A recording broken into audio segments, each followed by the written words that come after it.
times.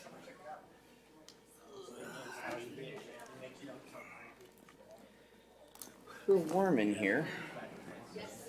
What happened to my AC? Nicole, did the AC go off, or is it just because it's crowded in here? Okay, because it was nice and cool a second ago. What happened?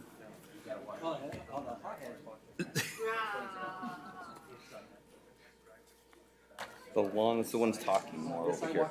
No, it's the one's talking over here. We'll blame it on these.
All right, welcome to the Beaumont City Council regular session meeting for July 18th, 2023. I'd like to call the meeting to order at 6:03 p.m. I want to remind the public that we did not have a closed session today, so we're going right into regular session. So if I had roll call, please. Councilmember White? Here. Councilmember Voigt? Here. Councilmember Laura? Here. Mayor Pro Tem Finn? Here. Mayor Martinez? Here. Please stand for the Pledge of Allegiance. Put your right hand over your heart. Ready? Begin. I pledge allegiance to the flag of the United States of America and to the republic for which it stands, one nation, under God, indivisible, with liberty and justice for all.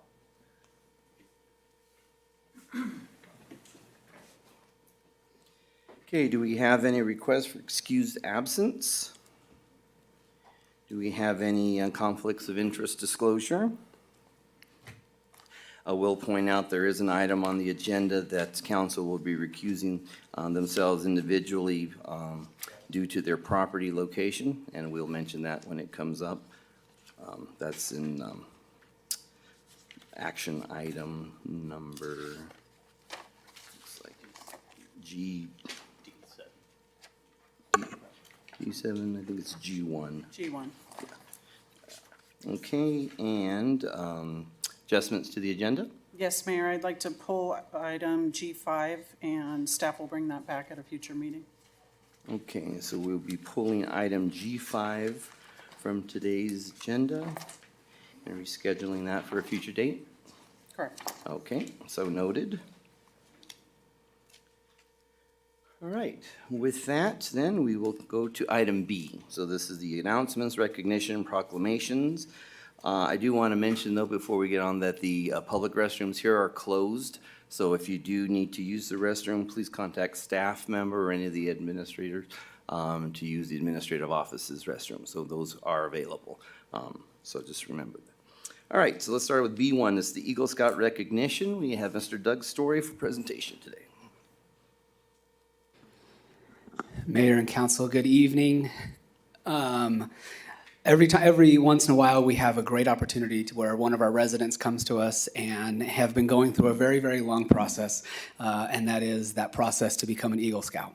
At the end of this Eagle Scout process, one of the things that they have to do is they have to provide a project, a community project that's going to provide a community benefit.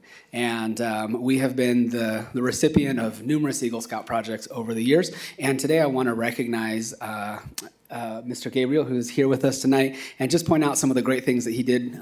Gabriel noticed that over at Wildflower Park, we have a basketball court over there, and the basketball court was in need of a little bit of extra TLC. He thought he would be a great opportunity for him to repaint the entire basketball court for us. And so he came to us, went through the whole process, provided an application, and said, hey, can I do this project for the community? I think it'll be a great benefit. And we said, absolutely. And not only do they perform this work for us, but they provide the fundraising and they raise money for the materials. So he had to get all the paint, all the supplies, and not only did he have to get the supplies and the paint and the money to do that, he had to convince his friends to come out on a weekend to help him paint the court. So this is a very special young man, and we were very grateful for what he did. And so you can see in some of these pictures the process that it went through, and I wanted to show you the after photo of his hard work and what it looks like now.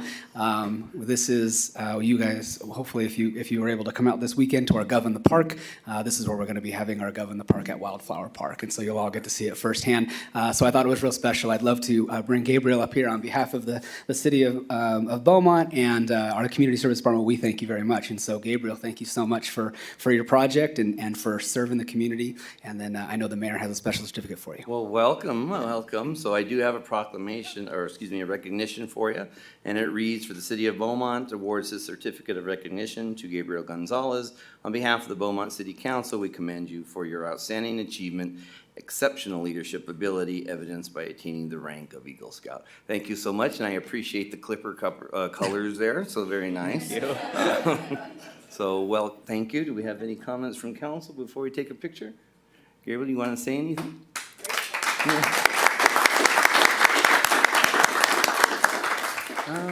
I just want to say thank you. I appreciate everyone here doing everything that they can for the city. Actually, Mayor Martinez was my honors biology teacher in freshman year, so it's really a full circle moment to really serve the community and do my best as a future Eagle Scout. So I really appreciate everyone and your time. Thank you so much. Thank you. Let's take a picture. Do I got that? Do I got it there? Time for Perfect. photo, Gabriel. Okay. Here, you want it back there?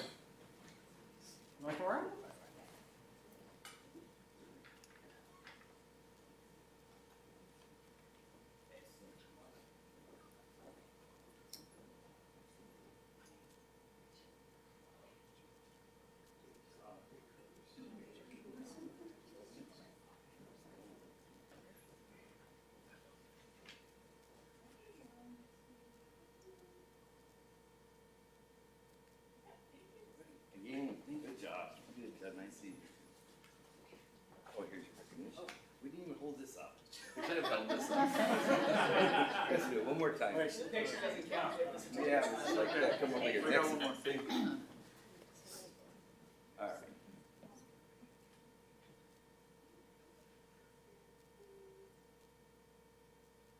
All right, now you got, all right.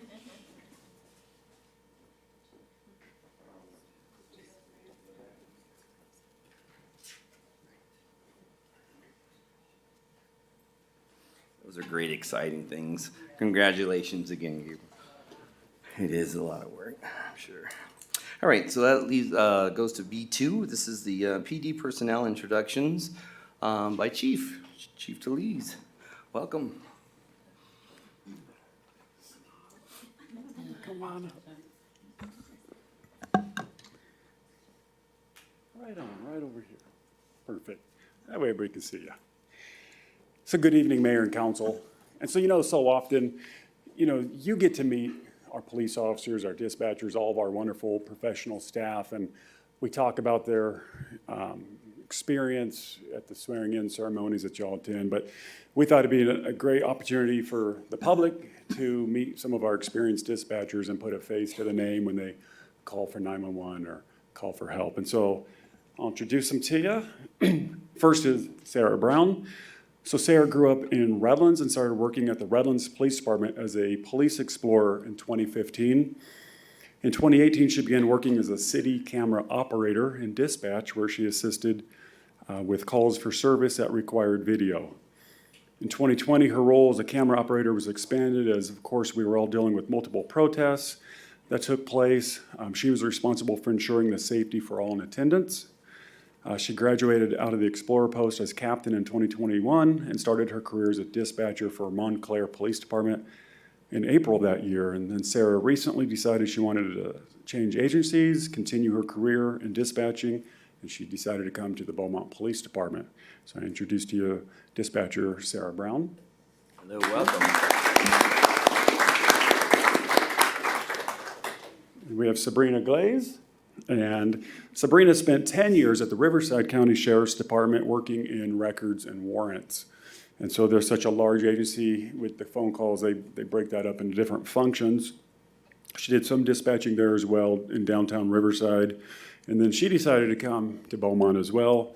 And then her decision for coming to Beaumont was just that opportunity to dispatch and serve in that critical role between our residents and the officers in the field. Sabrina feels that joining the Beaumont Police Department has been a wonderful change, not just for her, but for her family as well. So I introduce to you dispatcher Sabrina Glaze. And our newest addition is Gianna Lindwall. Gianna started with as a public safety dispatcher for us in May of '23, but previously she dispatched for the Riverside Police Department for about 6.5 years, and for the Riverside County Sheriff's Department for 4 years prior to that. So that's a decade of experience. Her expertise in dispatching has quickly shown as she's just been accelerating through her training here at the police department, and we welcome her. So everybody dispatcher Gianna Lindwall.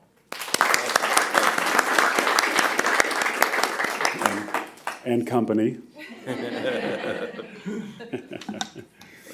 And so just their experience, their dedication to serve is truly a testament that this police department continues to appeal to experienced professionals that want to continue or enhance their careers here at the Beaumont Police Department. So again, I always thank our council, our city leadership for creating an environment where I can do my job and recruit the very best for you all and for our community. So thank you.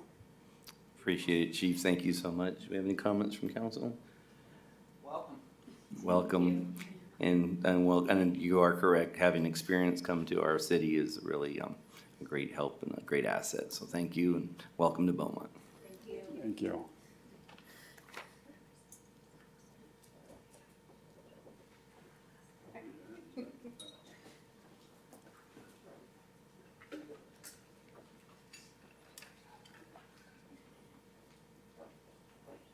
Cool.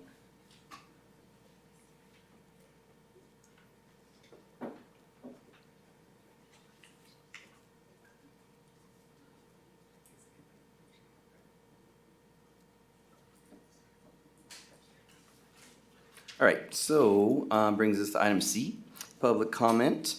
This is for items not on the agenda. Any one person may address the city council on any matter not on this agenda. Do we have requests to speak? Okay, Yes, sir. then I'll continue. There is a 3-minute time limit on public comments. There will be no sharing or passing of time to another person. State law prohibits the city council from discussing or taking actions brought up by your comments. The meeting will be open to the public and conducted in a virtual format to be inclusive of all participation preferences. Public comment participation is encouraged by emailing any comments to the city clerk's office or by calling and using the phone number provided on the front of the agenda. Any one person wishing to speak can do so by filling out the form at the back and handing it to a staff member. Again, I remind you, these are for items not on the agenda. And I will open public comment at 6:15. I have someone in the audience. I have an email, and then I can check the phone lines. Okay. In the audience, we have Stephen Wynn.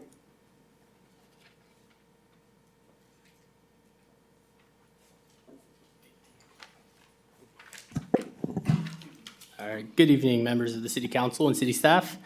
My name is Stephen Wynn, and I'm a representative for the Riverside County Assessor Clerk Recorder Peter Aldana. Our office is dedicated to serving the public, and we have a wide range of essential services. Our assessor's function works tirelessly to locate all taxable property in the county, determine its value, and maintain accurate records of all assessments. In fact, we just closed our roll at the beginning of this month, so I have the updated numbers for the city of Beaumont. The city of Beaumont's total assessed value was about 7.31 billion. Residential accounted for about 6 billion of that number, and the next largest category was commercial property at around 743 million. If, on our public website, all that information is available. It's just been updated. And I highly recommend you check out the website. I have a bias. My team does manage the website. So it's a great website. And that site is Rivco, R-I-V-C-O, view, V-I-E-W, dot Rivco, R-I-V-C-O, ACR.org. And you could bring pretty much any city or unincorporated areas up, and you can see what their assessed values are, the permits that are coming in and out, just a ton of information. Just to continue on, our city clerk, or our county clerk function, offers a variety of important services, including filing fictitious business name statements, issuing marriage license, and registering notaries. And lastly, our recorder function is responsible for creating and maintaining custody of permanent records for all documents filed and recorded in all of Riverside County. We provide public access to information regarding land ownership and maintain copies of all certificates of marriage, births, and deaths that occur in Riverside County. So, at the core of everything we do, there's a commitment to serving the public and providing excellent customer service. We have 6 locations across the county to serve the public, and those include Blythe, Temecula, Hemet, Palm Springs, Gateway Riverside, and downtown Riverside. Just wanted to, come by tonight. Our office, the position that I'm in recently, was a newer position. I've been with the department for about 9 months, and we're really just trying to step up, our education to the public and getting out there and meeting our constituents and dealing with, we have a lot of constituent casework. That's another thing that I deal with. So, I'll be around till the end of the meeting. If anyone has any issues or questions, I'm happy to share my business card. And, if there's any issues that you're having specifically with our department, I'm happy to, investigate it and see if we can find a resolution for you. So thanks so much for your time. I appreciate it.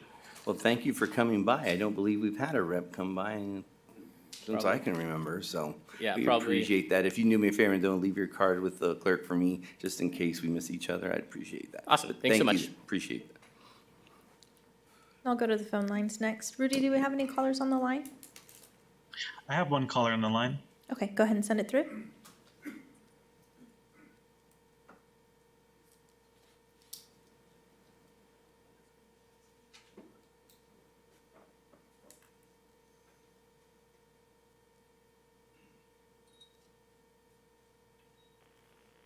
Caller, can you hear us? Yes. Go right ahead, you're online. Yes, this is Ron Roy. Attached, you should have received a Google map showing my proposal for a 45-mile alternative transportation route from Redlands to North Palm Springs. I'm calling this route PassLink. The route is the blue line. I presented this route to the City Council in June of 2021. You can zoom in to see the Beaumont portion. Here's a description of the Beaumont portion of the route. In Beaumont, the route is as follows. It's from west to east. Beaumont city limits at the end of Fairway Canyon Development start at San Mateo Canyon Road, easterly along Oak Valley Parkway to Protero Boulevard, then south on Protero Boulevard over the Protero Bridge, over San Mateo Creek, then over the Protero Overpass over 60 to 4th Street, then east on 4th Street to Veely Avenue, south on Veely Avenue to 1st Street, and then east on 1st Street to Highland Springs Road.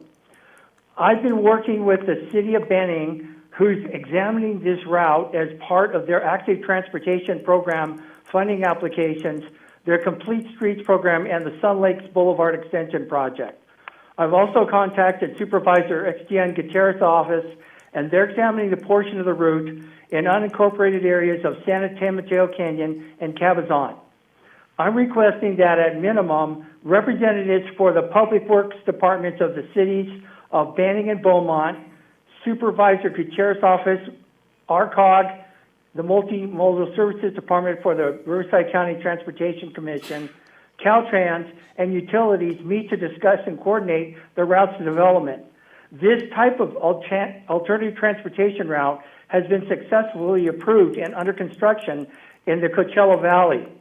This route must be built to serve the large cycling fitness community, create a region-wide fitness resource for all generations and generations to come, and to reduce greenhouse gas emissions and reduce climate change by converting more people into non-polluting alternative transportation, notably cycling and pedestrian. Thank you. Thank you for your comments. No other speakers. Okay. And the email you referred to pertains to general comments, or is that a specific item? That will be for G3. Okay, so then we'll wait for G3 to read that. Okay, any others for open comment period? Okay, then we will proceed to the consent calendar. Item D, consent calendar. Items on the consent calendar are taken as one action item unless otherwise pulled for further discussion. Do we have any items by council to be pulled? Do we have any speakers on any of the items? No, sir. Rudy, do we have any callers on the line for any other items? I have no other callers on the line. Then I'll entertain a motion. Mr. Mayor, I move that we approve consent items numbers D1 through D7. I'll second that. Okay, roll call. Councilmember White? Yes. Councilmember Boyd? Yes. Councilmember Laura? Yes. Mayor Pro Tem Finn? Yes. Mayor Martinez? Yes. Okay, with that, it brings us to item E, the Youth Council report. We have no Youth Council report due to summer break. That brings us to F, public hearings. Approval of all ordinances and resolutions are to be read by title only. Item F1 is the public hearing to consider the placement of delinquent sewer service charges on the property tax roll. We have staff report from Ms. Mendoza. Yes, sir. Good evening, Mayor and Council. You have before you our annual staff report, our delinquent sewer service levy. Every year, as required by code and the health and safety code section, we levy properties that have an excess of 2 billing cycles on their account, if you will, if they're behind 2 billing cycles. This is a moving target between now and August 6th. In the staff report, it's mentioned that there was about $882,000 to be assessed. Around that report this afternoon, that's down to $831,379. We continue to take payments all the way up until the day that we upload. That's why I call it a moving target. So we sent mailers to residents this year in the last 2 billing cycles. We did special mailers, numerous notifications and communications went out to the public in reference to this. So you have before you the staff report. Again, that dollar amount is a moving target that will change based on people making payments up until the day of August 8th. And I'd be happy to answer any questions in particular you may have on any of it. All right, thank you for that. I'll open the public hearing at 6:24 p.m. Do we have public comment? I have no requests in the room. Rudy, do we have any callers on the line? I have no callers on the line. Okay, and therefore I will close public hearing at 6:24 p.m. And I'll either take council discussion or a motion. Quick question. Carrie, so just logistic wise and so forth, when this goes to the tax roll, going forward, any additional bills then get mailed out as a normal bill and so forth, correct? Yes. So once it's been assessed and added to the tax lien, we adjust the account, and we start fresh, and then we start our normal billing cycle, and they'll be billed for the first section of the year. Okay. And so on and so forth. So let's fast forward 6 months from now. Is there another notice of any kind, or is it on the individual's bill that there's still, it had gone on the tax rolls and so forth? Is there any reminder of that? There is not. Okay. No. And obviously then if the property taxes are paid, it's caught up at that point. Correct. Okay, all right, thank you. Yep. Any other questions, or I'll entertain a motion? Mayor, I'll move to waive the full reading and adopt by title only a resolution of the City Council of the City of Beaumont authorizing the collection of delinquent sewage service fees and charges on the property tax roll. I'll second. Councilmember White, Yes. Councilmember Voigt, Yes. Councilmember Laura, Yes. Mayor Pro Tem Finn, Yes. Mayor Martinez. Yes. Okay, with that, it brings us to item F2, the public hearing to consider the placement of delinquent solid waste handling service charges on the property tax roll. Ms. Mendoza, staff report. Before we do the staff report, because an attorney in my law firm represents Waste Management, which is the city's franchisee for solid waste hauling, I'm going to recuse myself in this item. Thank you for that, Mr. Pinckney.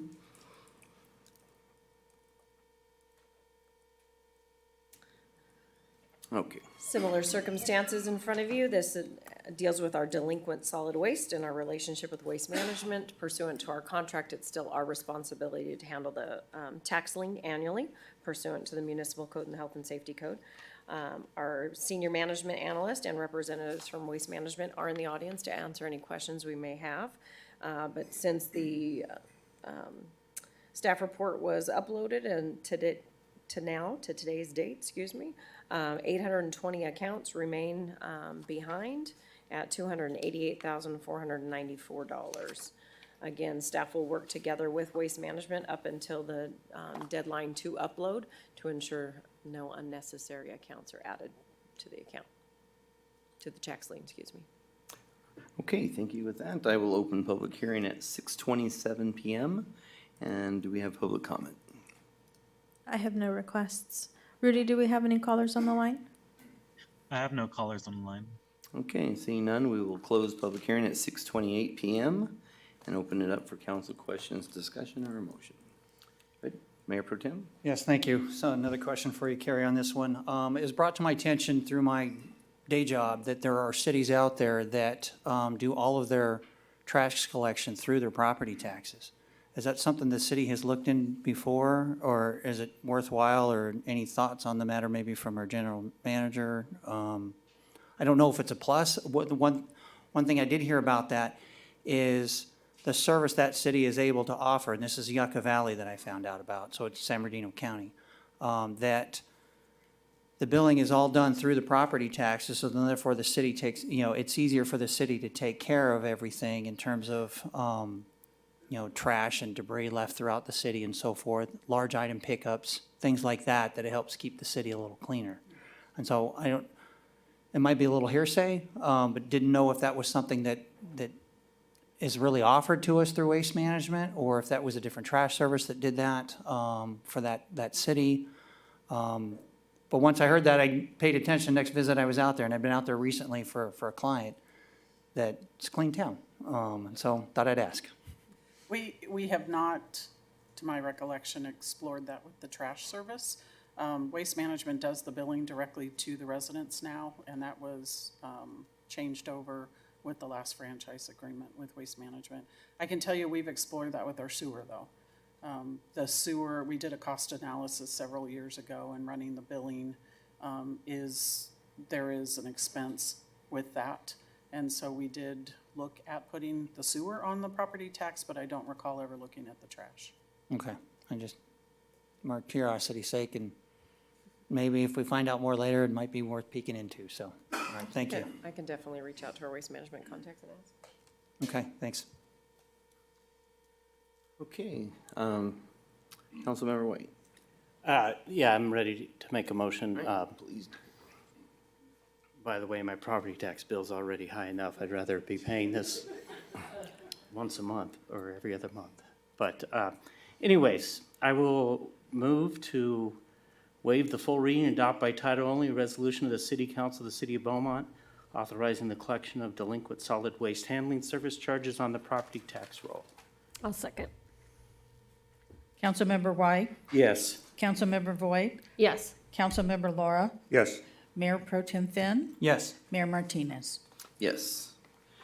Okay, that brings us to item F3. This is the public hearing and consideration of a resolution for the First Amendment to the city's fiscal year 23-24 and fiscal year 27-28 through 27-28 capital improvement plan and prior year CIP. Staff report, Mr. Hart. Good evening, Mayor and Council. Yeah, so the item before you is consideration for a resolution to adopt the recently approved, or amendment to the recently approved fiscal year 24-28 CIP, as well as the associated prior year projects. Back in June, at the council meeting, the existing current CIP was adopted, as well as the previous project list. The CIP identifies planned projects for a duration of a certain time and then the prospective financial sources. So these amendments are necessary to correct a few CIP balances, as well as reflect additional funding that's been procured by the city via grants mainly. There's a tabular list within your staff report. I'm happy to go over each one, but I'll just touch on a few unless you want to hear some more detail. But the CIP 2019-04 was the original, the CNG station. This project is being closed, and the funds are going to be combined with, or moved to Project T19, which is the fourth in Veely construction. So they haven't been expended, but they're being moved to T19. 2016-03 is the Potrero interchange. So this budget is being increased to reflect recent allocation of funds from the SB1 for the Trade Corridor Enhancement Program grant that was awarded to us in the amount of $33.5 million, as well as funds allocated from RCTC in a recent call for project in the amount of $8 million.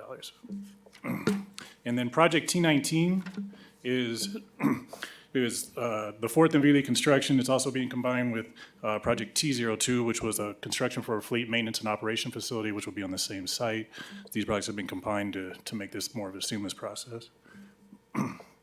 And with that, it's the recommended action is that council hold a public hearing and waive the full reading and adopt by title only a resolution amending the 5-year capital plan for fiscal years 24-28, as well as the budget adjustments that you'll see outlined in your attachment E. Happy to answer any questions you have. Ms. Mendoza's here to answer any other questions as well, maybe regarding transit. Okay, thank you for that. Let's open a public hearing. So I'll open that public hearing at 6:33 p.m. Do we have public comment? I have no written requests. Rudy, do we have any callers on the line? I have no call. Okay, with that then, we'll open up to council discussion. I do have one question before I hear from my colleagues on the closing. So for the CNG, can you remind me what our plan is for the station? We had a plan for CNG, we're closing that, we're moving the money for design over. So where are we going with the CNG? Is that kind of a, the reason I asked is because I noticed that we've been using the district's CNG station, and we just purchased CNG buses. So do we have a plan going forward with that? So Mayor, we still intend to build a CNG station. This is simply to consolidate the funds. Okay, so the plan hasn't been changed, The it's plan just the has not funds been moving changed. from, okay. We are working with TransTech, the engineering firm that council authorized. I just, I guess need a clarification on the word closing to see if it. No, we still intend to build one. Okay, very well. All right, any other questions from council? Councilmember White? Yeah, I have a couple of questions regarding the item that the mayor just spoke about. What do you mean we're consolidating the funds if we're moving the funds over to the Fourth and Veely construction? I'm not sure what you mean by we're consolidating the funds on the CNG plant for a future CNG plant.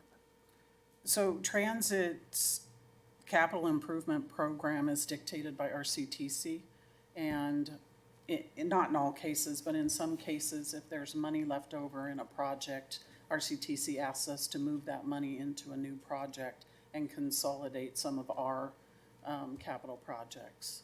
Okay, and the Veely construction, we're talking about right under the freeway, or we're talking about Fourth and Veely?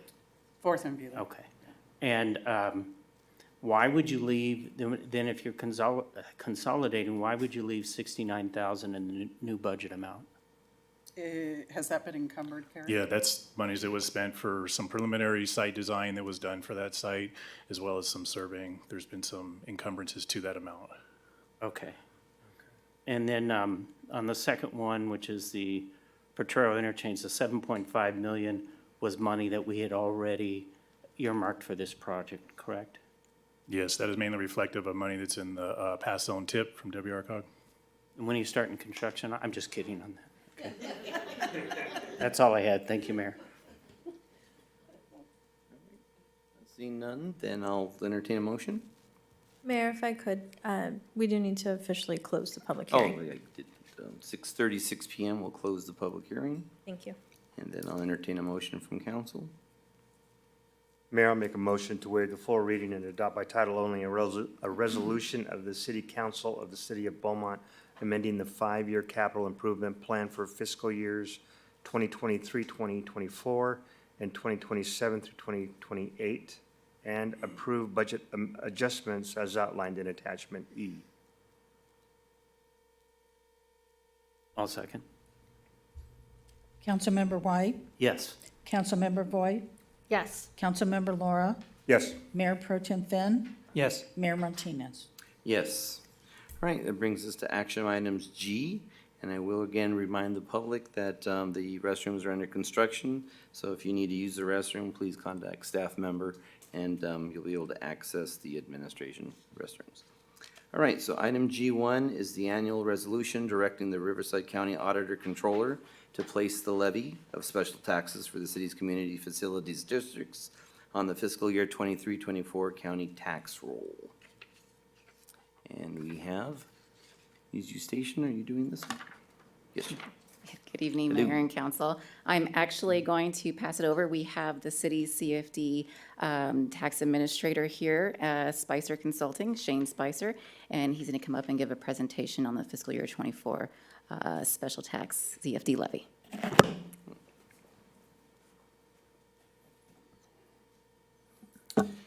Good evening, Honorable Mayor, Council. Pleasure to be here, staff as well. Shane Spicer, Spicer Consulting, CFD Tax Administrator.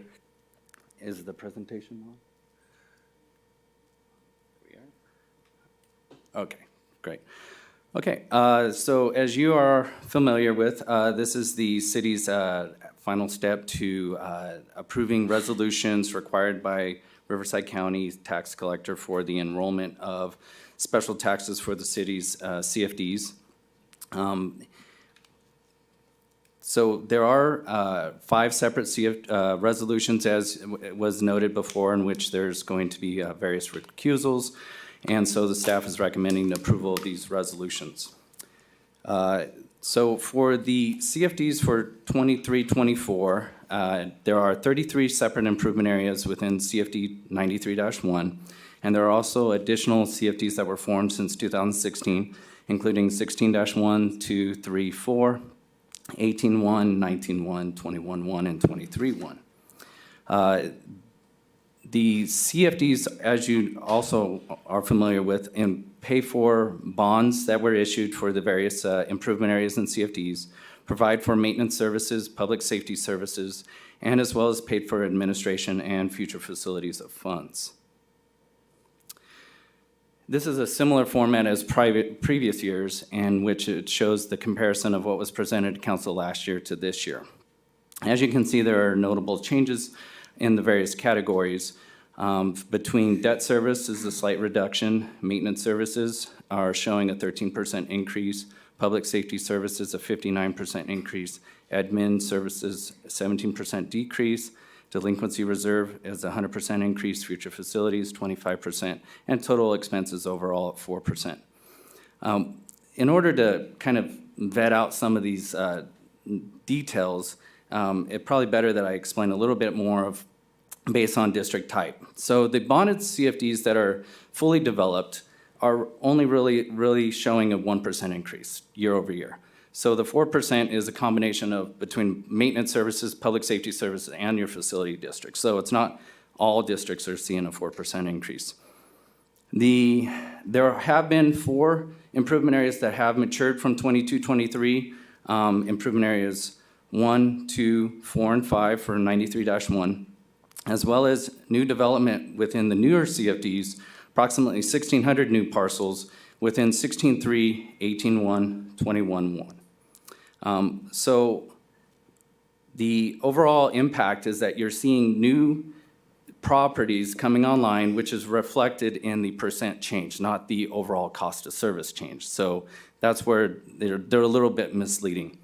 Overall, the services districts are recommended to be increased at this year's CPI, which is 7.33%.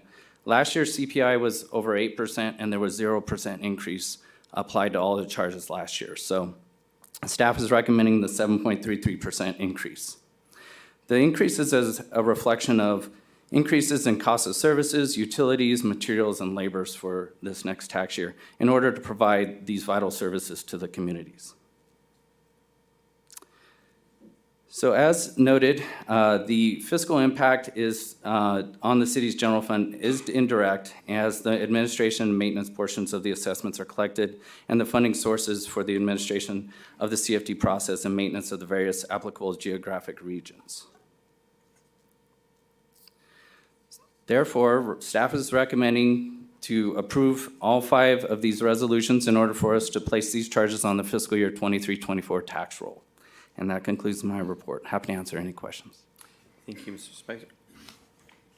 All right, with that, let's go ahead and open public comment at 6:42 PM. I don't have any written requests. Rudy, do we have any callers on the line? I have no callers on the line. Okay, so let me just explain the recusal process. So there are 4 council. Mayor, before we go for that, I had a question for Mr. Oh, Spicer. question, sure. Let's do that then. Okay. Questions in general, not in any specific area, correct? Correct. All right. So in your numbers for public safety, you had over 50% increase. Just so people understand, that is primarily because the 93-1, which is the majority of the CFDs in the city of Beaumont, do not have a public service component. So everyone who has lived here since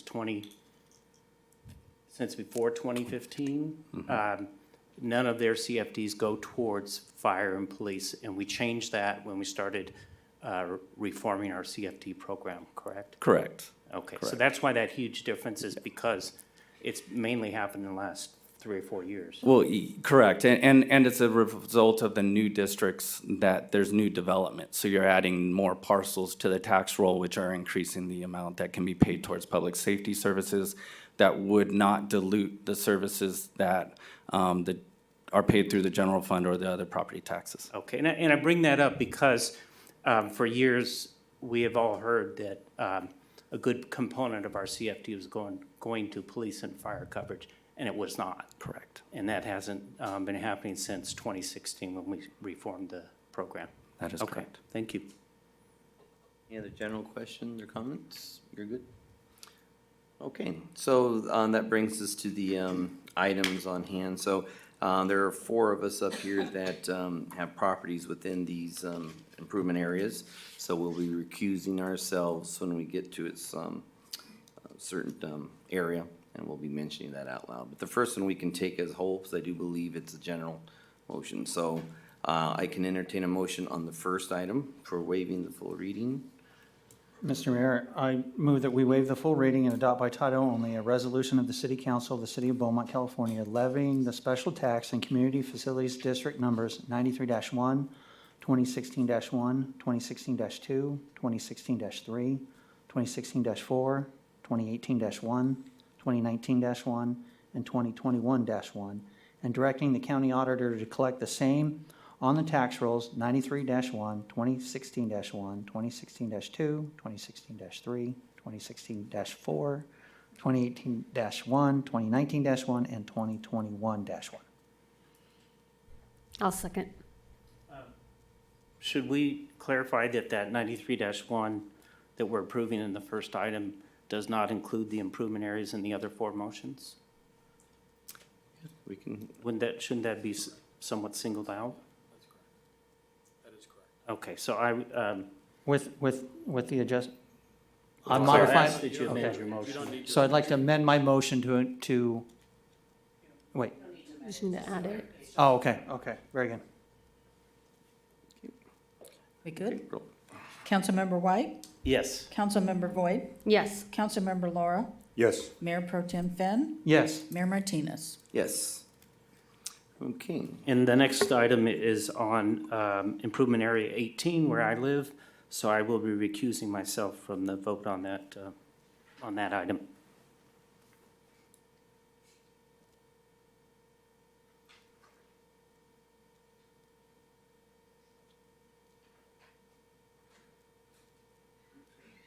Okay, any discussion, or I'll entertain a motion?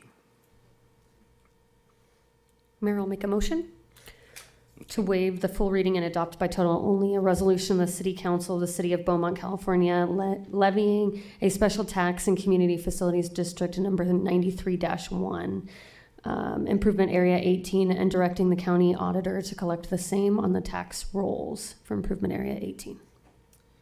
I'll second that. Councilmember Voigt, Yes. Councilmember Laura, Yes. Mayor Pro Tem Fenn, Yes. Mayor Martinez. Yes. And with that, Mr. Mayor, I'm going to recuse myself because I live within and own property within Improvement Area 14.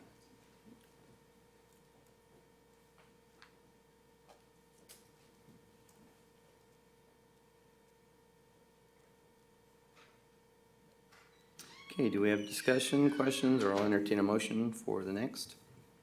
Mayor, if there's no discussion, I'll go ahead and make a motion to waive the full reading and adopt by title only a resolution of the City Council of the City of Beaumont, California, levying the special tax in the Community Facilities District number 93-1, A114, 14B, and directing the county auditor to collect the same on the tax rolls.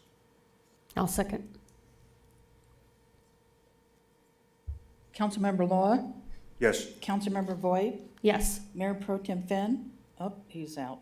Councilmember White, Yes. and Mayor Martinez. Yes. It's so confusing. I think we didn't level that. Mr. Spicer would have had it.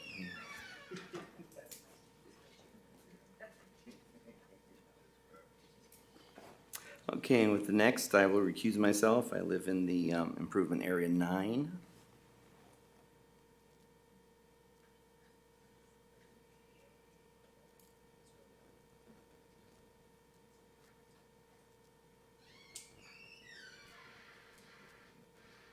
Okay, in reference to an Improvement Area 9, do we have any public comments?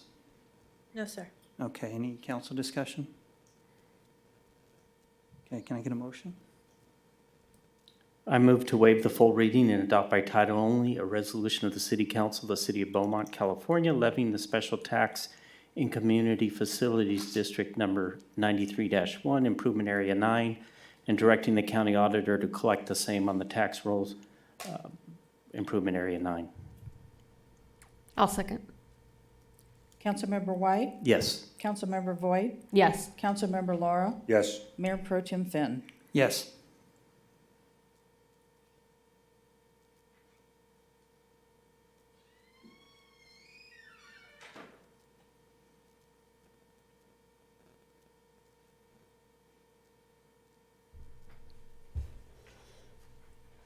Okay, so I do believe that, oh, no, we have one more. We do. All right. And I will recuse myself from this item as I reside in Improvement Area 8E.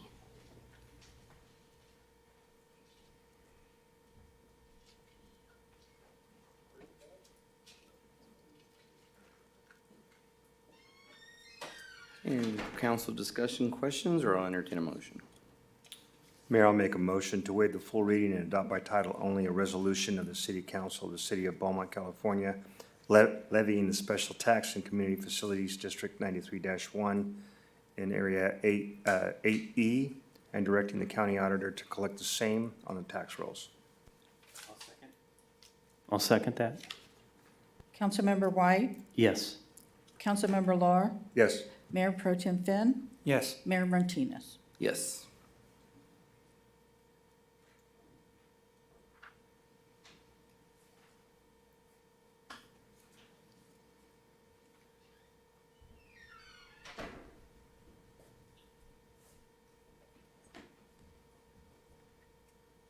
Okay, well, that concludes that portion for G1. That brings us to G2, the purchase and installation of additional mobile view camera systems on 4 public transportation buses. Mayor, if there's no public comments or discussion by council, I'm prepared to make a motion on this item. Do we have any speakers on G2? I have no requests to speak. Rudy, do we have any callers on the line for G2? I have no callers on the line. Okay, do we have any questions or discussion from council, or Mr. White has a motion? I move to approve the purchase and installation of additional mobile view camera systems on 4 city buses and authorize staff to amend the purchase order in amount not to exceed $130,000. I'll second. Councilmember White? Yes. Councilmember Voigt? Yes. Councilmember Laura? Yes. Mayor Pro Tem Finn? Yes. Mayor Martinez? Yes. I'm sorry, I know you wanted to make a presentation tonight. We read it was a great staff report, thank you. That brings us to G3, the approval of the facility use policy. Staff report, Mr. Doug Story. We're actually going to have our Recreation Services Manager, Ashley Starr, start the staff report, and then I'll be available for questions after. Okay, thank you.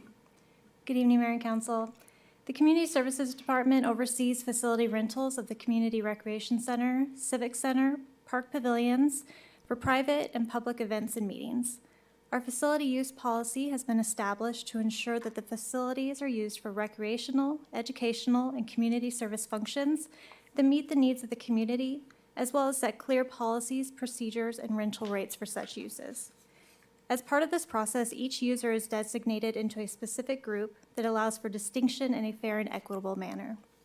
The new rental policy stipulates Priority Group B, which includes Beaumont-based nonprofits and sports organizations, is entitled to 1 facility fee waived weekday meeting per week, and 2 facility fee waived special events at the Albert Chatney Community Center and Civic Center per year.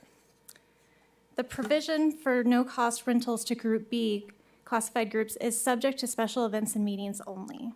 This new policy update will eliminate the need for City Council-approved fee waivers and instead places that process at the discretion of the Community Services Director and its designated staff. I'm available to answer any questions, as well as Mr. Story. All right, thank you, Ms. Starr. Let's go to public comment first. So let's open public comment at 6:53 p.m. And let's see, do we have callers? I can check for callers. And do we have a written? Yes, I do have. Okay, so let's go ahead and start with in person, and then we'll go back and forth like we did. All right. First speaker is Cecilia Collazo.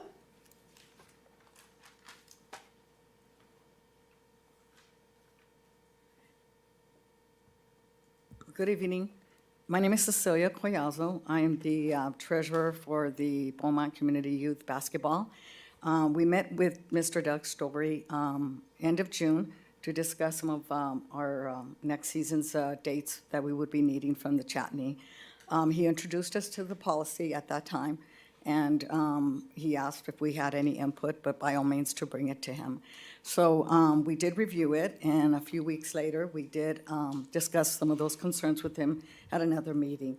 After reviewing the item that's been presented to you today, it doesn't appear that any of the concerns are included.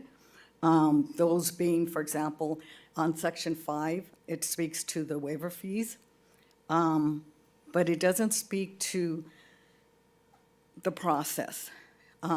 It seems, the policy seems kind of broad, left for interpretation, left for subjectivity. There's an area in the paragraph where it speaks to that if there was a waiver requested, that, I better go a little bit faster. There was a waiver requested, that it would be, again, up to the director to approve it, but nothing more in regards to, okay, if he denies it, what's the next process? There's nothing in there in the policy about that.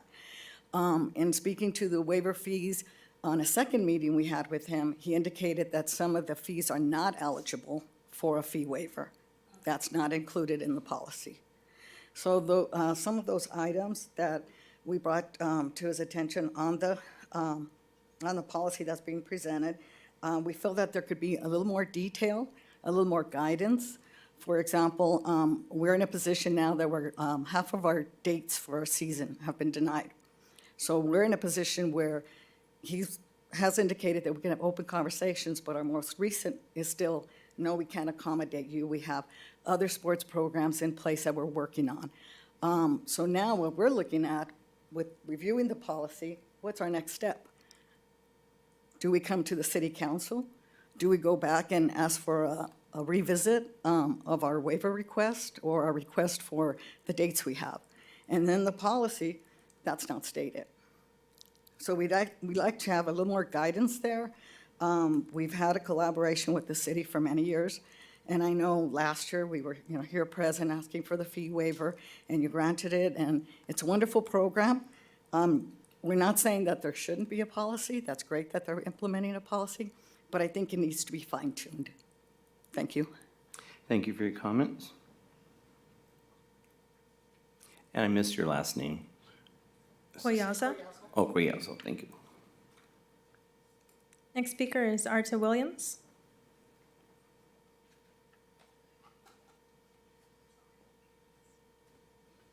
Good evening, Council. My name is Arta Williams. I'm the new BCYB president, Beaumont Community Youth Basketball. Currently, BCYB is one of the only cities that actually house 5-year-olds up to 17-year-olds throughout the city, so they can actually come and play basketball somewhere. One of our mottos is called "Where Everybody Is Somebody," which means that even the less talented or the best player in the world, they have to communicate and actually build a team where they could be competitive. So we don't have any teams that's super competitive where they're just running over people. So we want to make sure everybody gets a chance to play the sport the sport that they love. We average about 30 to 40 teams, 300 to 400 kids per season. Unfortunately, I guess June wasn't enough time to actually get dates because we were kind of blindsided with half of the days that were taken away for practices and games. I'm sure there's other alternatives in the city, but I do not want to displace families to other facilities when one of the kids are playing in another kid is playing in another facility if we do get granted other areas to actually play for our season, okay? The cool thing about the BCYB also, we do mold these kids. We do give them jobs there, snack bar cleanups and things of that nature. We don't have a custodian that cleans up after us. We actually take care of that. Basically, we also give college scholarships of kids that's been working throughout the program throughout the years. And we actually give scholarships at the actual senior awards to let them know that we do care about them and thank you for the service that they did at the community center.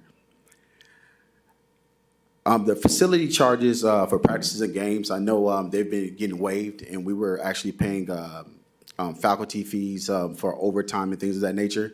But one thing that I want to do, I do want to make sure that this program continues to grow, and I want to make sure that it's affordable for them. Now, we don't have a problem. We do understand that you do have to pay some money and have this program run efficiently, but at the same time, it's not about me. It's about the community and the kids. Thank you. Thank you for your comment. I'll check in with the phone lines. Okay. Rudy, do we have any callers on the line? I have one caller on the line. Okay, go ahead and send it through.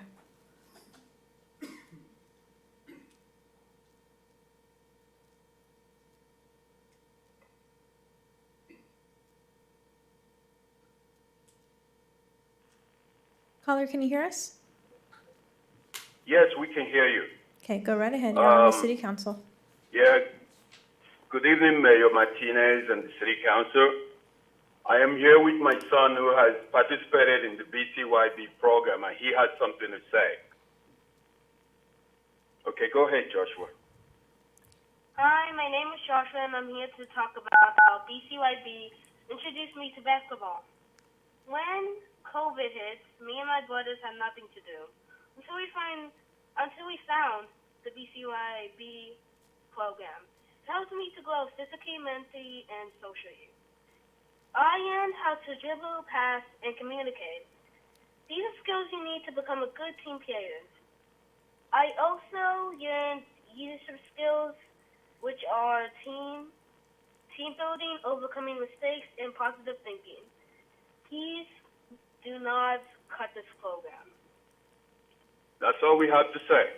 It's been a great program for the community, and the youths in this community love this program. I heard what Mr. Arthur Williams said, that he will probably not be able to host this program if the schedule is reduced significantly. So I plead with the city council to have a reconsideration. Thank you. Thank you for your comment. And I'll go back to in-person.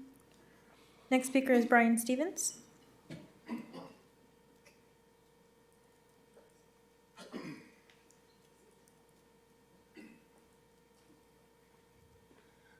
Good evening, Mayor and people on the council. Council members, yes, my fault. My name is Brian. My name is Brian Stevens, and before I ask y'all for anything, I want to thank y'all for everything. I've been fortunate enough to be a part of BCYB for the last 15 years, and wore many hats. Chose to just wear one today, but I would like to say that the little man who just spoke right now. Obviously didn't have some of these coaches that are in these behind me because they don't teach passing. No, I'm just playing. With that being said, BCYB is important. It is huge in this community. I understand that Mr. Doug has a job to do, and things have to progress, right? But my concern is this: what do we replace it with? As you know, there's not a lot of leagues where anybody could show up. It's the elite, it's the travel ball, and those things where BCYB, you're getting 10 to 11 weeks for a season.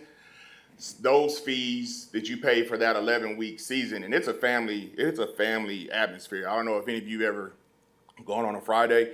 It's a party, and it's a blessing. But a lot of these travel balls for soccer, baseball, and basketball and stuff like that, they're paying that monthly for their kids to run up and down these freeways and things like that. So if you have to reduce, I just ask, what do we replace it with? Because I feel like BCYB is a program that not only helps with college and career readiness, it's super important for the social emotional aspect of the youth in this community. And so I just hope that we can find some process, fine tune the process, or whatever, so that not only can it stay where it is, but it can also grow. Because as of right now, over the last years, the Oscar music about to come on. Over the last few years, it went from a couple of practices a week to once a week. And as a ref in that league, having to tell the parent, hey, if your kid's only touching the ball while they're here, they're not going to get better. And so it's constantly, it's been reducing over the years. And now it's almost to the point to where if you're going to have that many teams in less days, like I said, what are we going to replace it with? And I know y'all know that the youth are extremely important, and hopefully we could find some kind of solution so that it could keep growing. Thank you for your time. Thank you. Next speaker is Shauna Keels.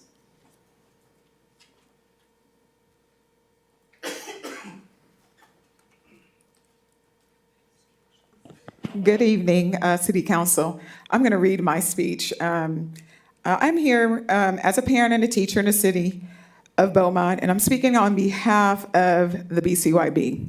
The reason why I'm speaking is because I've had two daughters that have gone through the program. One is going into Beaumont High School, and another is a senior at UCSB. And they both participated with BCYB over the years.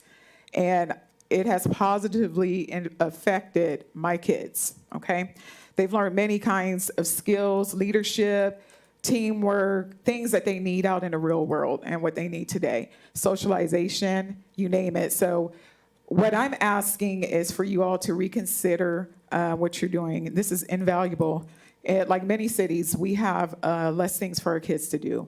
I want my kids off of technology. BCYB has helped them to stay active, to be involved. And when COVID hit, I can tell you right now that there were a lot of heartbroken kids. They had to shut down their season and they were getting ready to go to All-Stars. So I say this because of the fact that I feel that our youth definitely need something positive.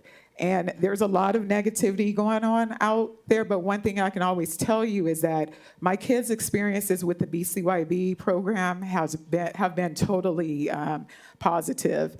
I also would like to talk to you about again, they do also give opportunities. A lot of your parents that have had kids in the program will come back and help other kids. I've seen kids who participated in the program come back and coach our younger youth of today. I saw a lot of that this past year. The community also brings back trophies with all-stars and all of that. That brings money back into our city when people come in and they play from different areas. So I'm saying please reconsider your new whatever your fees and the gym usage time because of the fact that it's very necessary in our community. Thank you. Thank you for your comment. And then I have a emailed comment.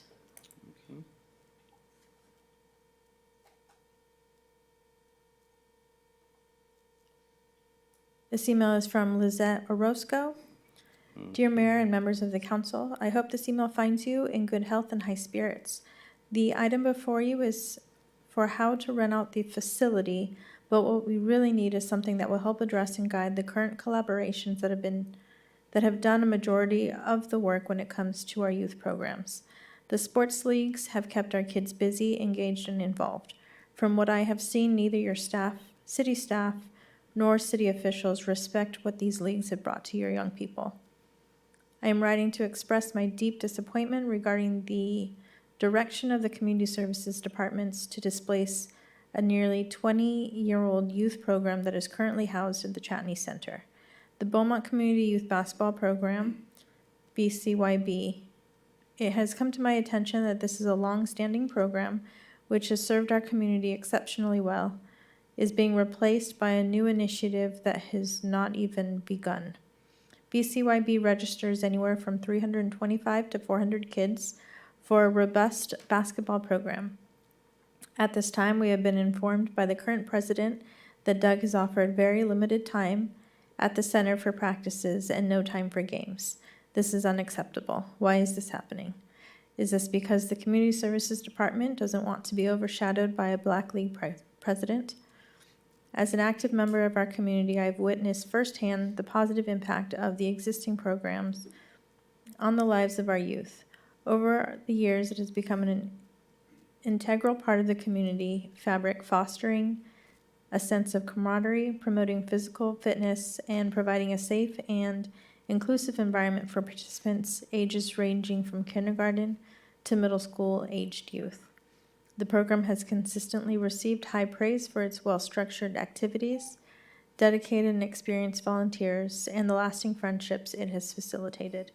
Your staff's decision to displace such a successful and established program raises concerns.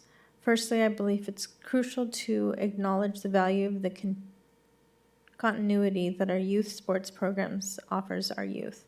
By abruptly replacing a program that has proven its worth over 2 decades, we risk disrupting the bonds formed among participants and losing the collective knowledge and expertise accumulated by the dedicated volunteer board. Such a change could have detrimental effects on the sense of community and well-being that our residents have come to expect.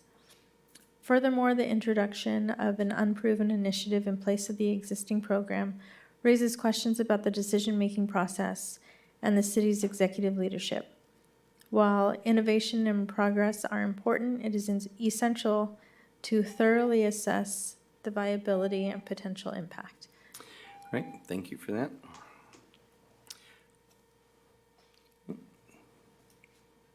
I have no other speakers. Rudy, do we have any other callers on the line? I have no other callers on the line. Okay, with that, we're going to close public comment at 7:10 p.m. And we're going to open it up for council discussion and questions. So, well, let me go ahead and start then. I see no lights yet. So just a couple of comments before we start hearing from my colleagues. So first of all, the notion of displacement I'm concerned with because I don't see this as a displacing type of policy. I think one of the things we have to remember is that we have one facility and we have many people asking for the facility. So we have a large league that uses it, but now we're beginning to get more and more that want to use it as well. So what do we do? Do we say yes to one group and no to the others? How is that fair and how is that community if we're turning away others and saying, yes, this has priority over these? So it's a difficult situation. What we're looking at is a facility where we can have a fee that's fair and just, but also be able to share the facility with others. And this is the point where we need to start looking out of the box. For one thing, you're preaching to the choir as far as how valuable this is. My sons went to BCNY, and it was a magnificent program, and it still is. So I know all about it. But at my time, we used Sanji, we used the high school, and we used other facilities around the city in order to make it work. So, you know, it's time that we go back and start looking at what does the city have to offer as far as perhaps the district and maybe even a little bit of outside course that nobody really wants to think about. But, you know, when you have a facility, one community center within a 3,000 resident city, things are not quite like they used to be. So that's the concern we have from the city point of view is how do we make this equitable, maintain a program that's wonderful, and it's doing great, but not saying no to those that want a piece of that and start coming into some of our, to use the facility. So that's the situation we have. As far as the fees, I've asked Mr. Story to look at, and we'll hear a little bit more about this, more of a, how can we charge something and use a similar approach like we did with the sports field policy? Whereas we have a sliding scale. Instead of paying the full price, how do you reduce the fees for those members that have a high amount of Beaumont residents? So what we're doing for some of the other sports field organizations, I think we need to take that look to you as well. Because I think it's not fair to say you have to pay full cost, whereas some of the outdoor leagues are getting a reduced rate. So I think there's definitely needs to be talked about some sort of a reduction in that. What that looks like, we'll have to hear and see what staff has to come up with or what their proposals are. So, you know, we're at a time where the facilities and electricity and insurances are going up. And if we keep subsidizing, then we're asking the taxpayers of the city, those that don't have children, those that are retired, to subsidize that fee. And that's the point where us as council have to say, well, we need to be equitable and be the voice of all citizens. So how can we make it just for the league to maintain perhaps maybe some reduction in that fee? And as far as sharing the facility, that's the part we come to. It's like, so we go to a Monday, Wednesday, Friday, and we cut 2 days out, but we're not displacing, we're doing it because other people want to use that. So how do we say no to them during the certain amount of time when somebody's been monopolizing that whole time? Do we prioritize? Do we say, well, I'll give you 3, which is still a majority of the week, and try thinking out of the box and working with another agency, perhaps the district and stuff, to see what they have to offer, and then use the whole city. So some of those things we might have to start entertaining a little bit closer. Now, as far as having it pop up on you so quickly, that's a concern. We'll hear more about staff and what colleagues say about that. You know, whether we can postpone through at least one season and say, okay, let's get you through this because it came up kind of quickly and let's give you back your 5 days, but we're still gonna have this issue, so it's not going away. So let's make sure that we talk about that and gives you time to talk to the district and others to see what they might say about that. Because again, they have a board of education that you talk to just like you talk to us to see how can you help perhaps. And I'm not speaking for them, nor am I giving any direction to that, but I am just saying that they are a partner in this too, as far as the community. So I just wanted to kind of outline where my thoughts are and so forth, and we'll now open it up to the colleagues. So, Councilmember White? Sure, I have a couple questions. First of all, we do respect our sports teams. All of us, I think, up here have had children who played or are playing on the sports team. We worked through a difficult issue with the park when we started doing this for the sports parks and the other parks. And I think we were able to come to an agreement that I think everyone was comfortable with. But I have a couple of questions on some of the things that came up here. What is this new initiative we keep hearing about?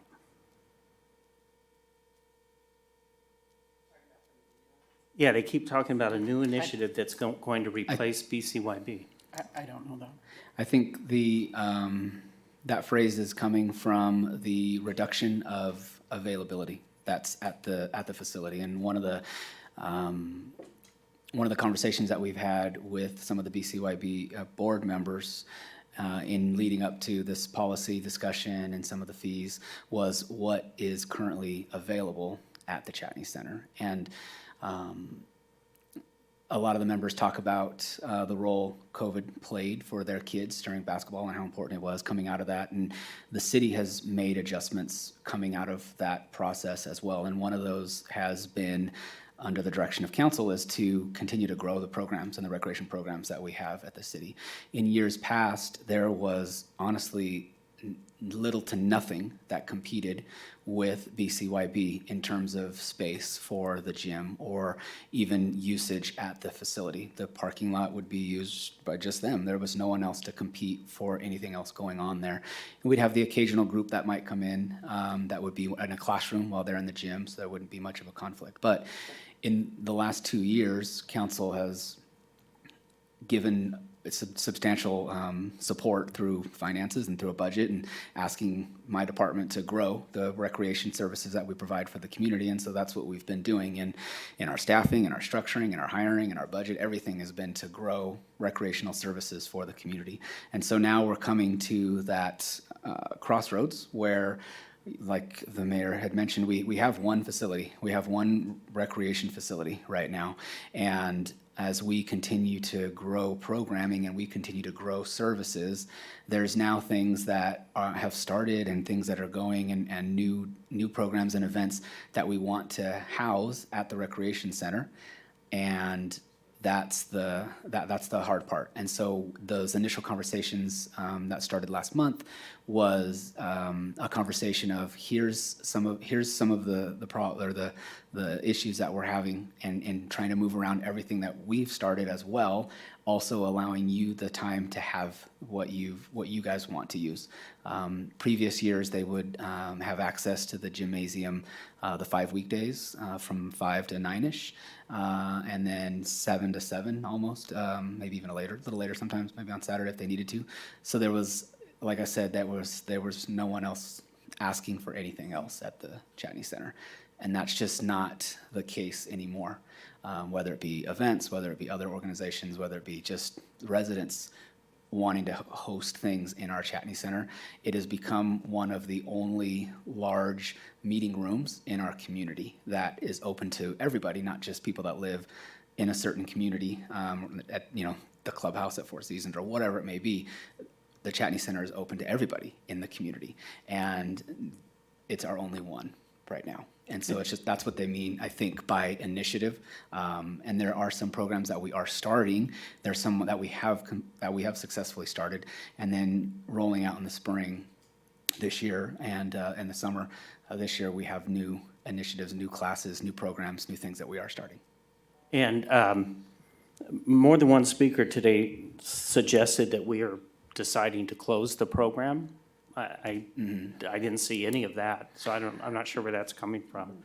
Councilmember White, we don't have that authority to close their program. Okay. What is the season for BCYB? Starts when, ends when? I believe go ahead, Arta. Go ahead. No, you got it. You know. It actually starts December 1st all the way till March 1st. Okay. And but then we have a tournament where we go and support other teams in other cities, and then I think 1 weekend out of, I think it's the 17th, 15th, 17th, we have a tournament that we host, and we bring a lot of people in the city to okay. play. And someone mentioned also that the program has been reduced over the years. That's not talking about what we're doing today. Is there any? Can you come up to the microphone and speak to that? I mean, this is all news to me that we're closing a program and it's being reduced, and I don't think we're doing any of that. No, it hasn't been reduced. Basically, that's why, and I'm actually the president right after Mr. Roy Mickles. He retired this year, so I'm the new president. Basically, we did come to council to get the fees waived so we can make it affordable for the community and the kids. But no, it hasn't reduced, it's growing. It's actually Okay. growing. And now That's what's what I happening thought. is, what's reduced is 3 days out of the week where we have 4-hour practices for the teams. And then one of our main days got taken away, which is Saturday, where we have majority of the games. So it's like, yeah. So I know it's maybe other options out there, but we just got to figure it out because it's going to sabotage the season. Okay, so, Yes, sir. probably for him. So, Okay. thank you, sir. Mr. Williams, right? Yes, sir. Thank you, sir. So if the season doesn't start till December, Correct. when is I know with the sports park, we had a timeline of when you're supposed to request the schedule. So when? Right.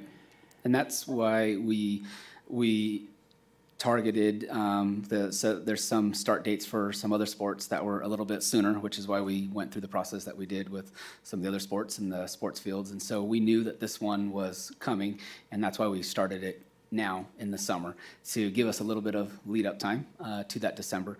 I do know that there's advertising and there's decisions and stuff that they need to make as a board. And so that's why when we shared the new policy and wanted to talk about this meeting with them, that we shared some of the implications that would be coming forth in December. Okay, so you're telling me that already, so if I understand Mr. Williams correctly, they are going from 3 days or 4 hours and then on 7 to 7 on a Saturday to just the 3-4 days? Just the Monday, Wednesday, Friday right now was what we're initially proposing to them was. And what's coming in on Saturday, 7 to 7? So right now, we have different events, and we've listed out some of the different events and things that we have already in the books. So events and different things, whether it be tournaments, indoor, there's our new pickleball league is doing a pickleball tournament on one of the days. We have the Veterans Expo that's moved up to the Chatney Center. We have during the winter camp, we have the theater camp and the group that uses the stage and everything for the theater performance on Saturday evening. And so these groups that have set certain dates. And so we already had 12 Saturdays between their reservation period of November through the end of March that had events slated and different things set for those Saturdays going in there. And so with that, and then we've expanded our operating hours. So now the Chatney Center is opened on Saturdays. It used to not be open at all. And so now we've opened it for different activities on Saturdays. So we have it staffed on Saturday mornings, and we're running programs out of the Chatney Center on Saturdays. When you say it hasn't been open before, it's been open for BCYB. It's been open for BCYB on Saturdays, but we now staff it for whether it be the reservations that are coming in, or open gym, or we have our recreational program classes that meet on Saturdays, and we have different things that are meeting there at the Chatney Center on those days. And so historically, the Chatney Center was opened Monday through Friday, and that was it. And we've just grown out of the weekdays. Now we don't have enough weekday times to do all the classes, and whether it be, we have a list that our staff compiled of every Yeah, I single just want event to we sort had. of cut to the Right. chase. So the Saturdays, how do you, I understand now why people think we're trying to close this program. How do you lose Saturday 7 to 7 when that's when the games are played? Right, and that was one of the conversations that we had with them was, is there an opportunity to explore another location that might have absolutely nothing going on a Saturday that would allow us to still And offer. what location were you thinking about for that? Whether it be one of the school sites that they Okay, used which to we be have at. no control over. We don't. But Okay. knowing that they historically were playing at some of those school sites, to bring that back into the equation to help alleviate the impact of only having one court to play on, to kind of bring in an additional facility into it. And unfortunately, I don't have another facility to offer. And so the only suggestion that I can give that would have an actual basketball court would be through the district. And on the Saturdays, can some of the programs that were supposed to start, I guess they start in December, the same time as as BCYB? Are those programs that can be postponed this season until we figure this out? If we're going to take a league and remove the entire day, I can imagine what that would do to swim. I can imagine what it would do to football. If you take away their one day they're playing games, it would close the program. And if that's what this direction we're headed in, I'm not going to approve. I'm going to vote against this because I think that if there is a long history, and if it's like I just can't believe that we would close their one day of practices without already going to the school district and finding an alternative. But I would prefer that the alternative for the Saturday events would be not for BCYB, but for the new programs, and for the other events. When, can some of those be held in the gym when the gym is done here? Councilmember White, one of them is the Veterans Expo. And until the gym here is repaired, we need to use the Chatney Center for that in January. So the dilemma is we're re-roofing City Hall right now. We've shut down this gym because of the dangers that we've encountered with the roof and the rain. So we moved the Veterans Expo to the Chatney Center, and it's more conducive to that. So that's just one example of an event that has already been moved. We have a lot of HOAs that have some facilities. Correct. And I think we've been to a meeting in the gym at the Chatney Center, and the sound is horrible. I can't imagine that would be the place to hold the veterans. Please don't put me in a position deciding between veterans and kids. No, I don't. Right. I think we need to find a way to make this work. We do all, first of all, so you understand, we all recognize we need another facility. And we're looking at that, and we're looking at ways to build another facility. But I guess, and I just want to say I was offended by that email that you read. Not at you, but at the person, who wrote it. To bring up race in an email like that, I think was inappropriate, and it's offensive to everyone who works for the city, and I'm really disappointed in that. But that's all I have to say at this point. Thank you. Councilmember Lara? Oh, thank you, Mayor. So the fee waiver variance or variance request process, I too was looking for additional information in that area. What the criteria would be, because otherwise you're going to have applications, at least the way that it appears now, you'll have applications come in, and there really isn't a criteria that's outlined as to who should submit an application, who will not qualify to submit for applications. Rather than having folks submit applications, be denied, I'd rather have some type of a checklist where they can kind of see what they're looking at. So a process or an app that's outlining the steps to take. We have groups that, provide community benefit. They help support some of the city projects, city outdoor or city public interaction. So I was hoping to see a checklist regarding the fee waivers that individual indicated some more information would be helpful. Does Banning have a youth basketball group as well? I believe so, yes. Okay, all right. So I do appreciate, Doug, that you're getting out in front of this. December's about 6 months away, so we do have some time to try to secure another facility for basketball. Anything that the city can do to help, if necessary, as the liaison for the Beaumont Unified School District, I'd be happy to reach out to see what can be done or what can be worked on. I do know that they have facility fees as well, but it is another facility. I guess it's a good problem to have and a difficult problem to have, because I appreciate the efforts that the district is going through to bring other groups into the gym, Chatney Center, but it also makes it difficult to fit everybody in one space. And the fact that we're remodeling or we're repairing the gym here is only compounding the issue at this point.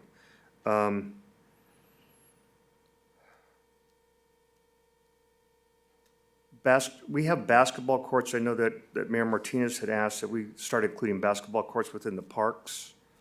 Are those used for practice, or is it because not all of them have lights, or do we have any basketball courts that have lights at this time? I don't believe so.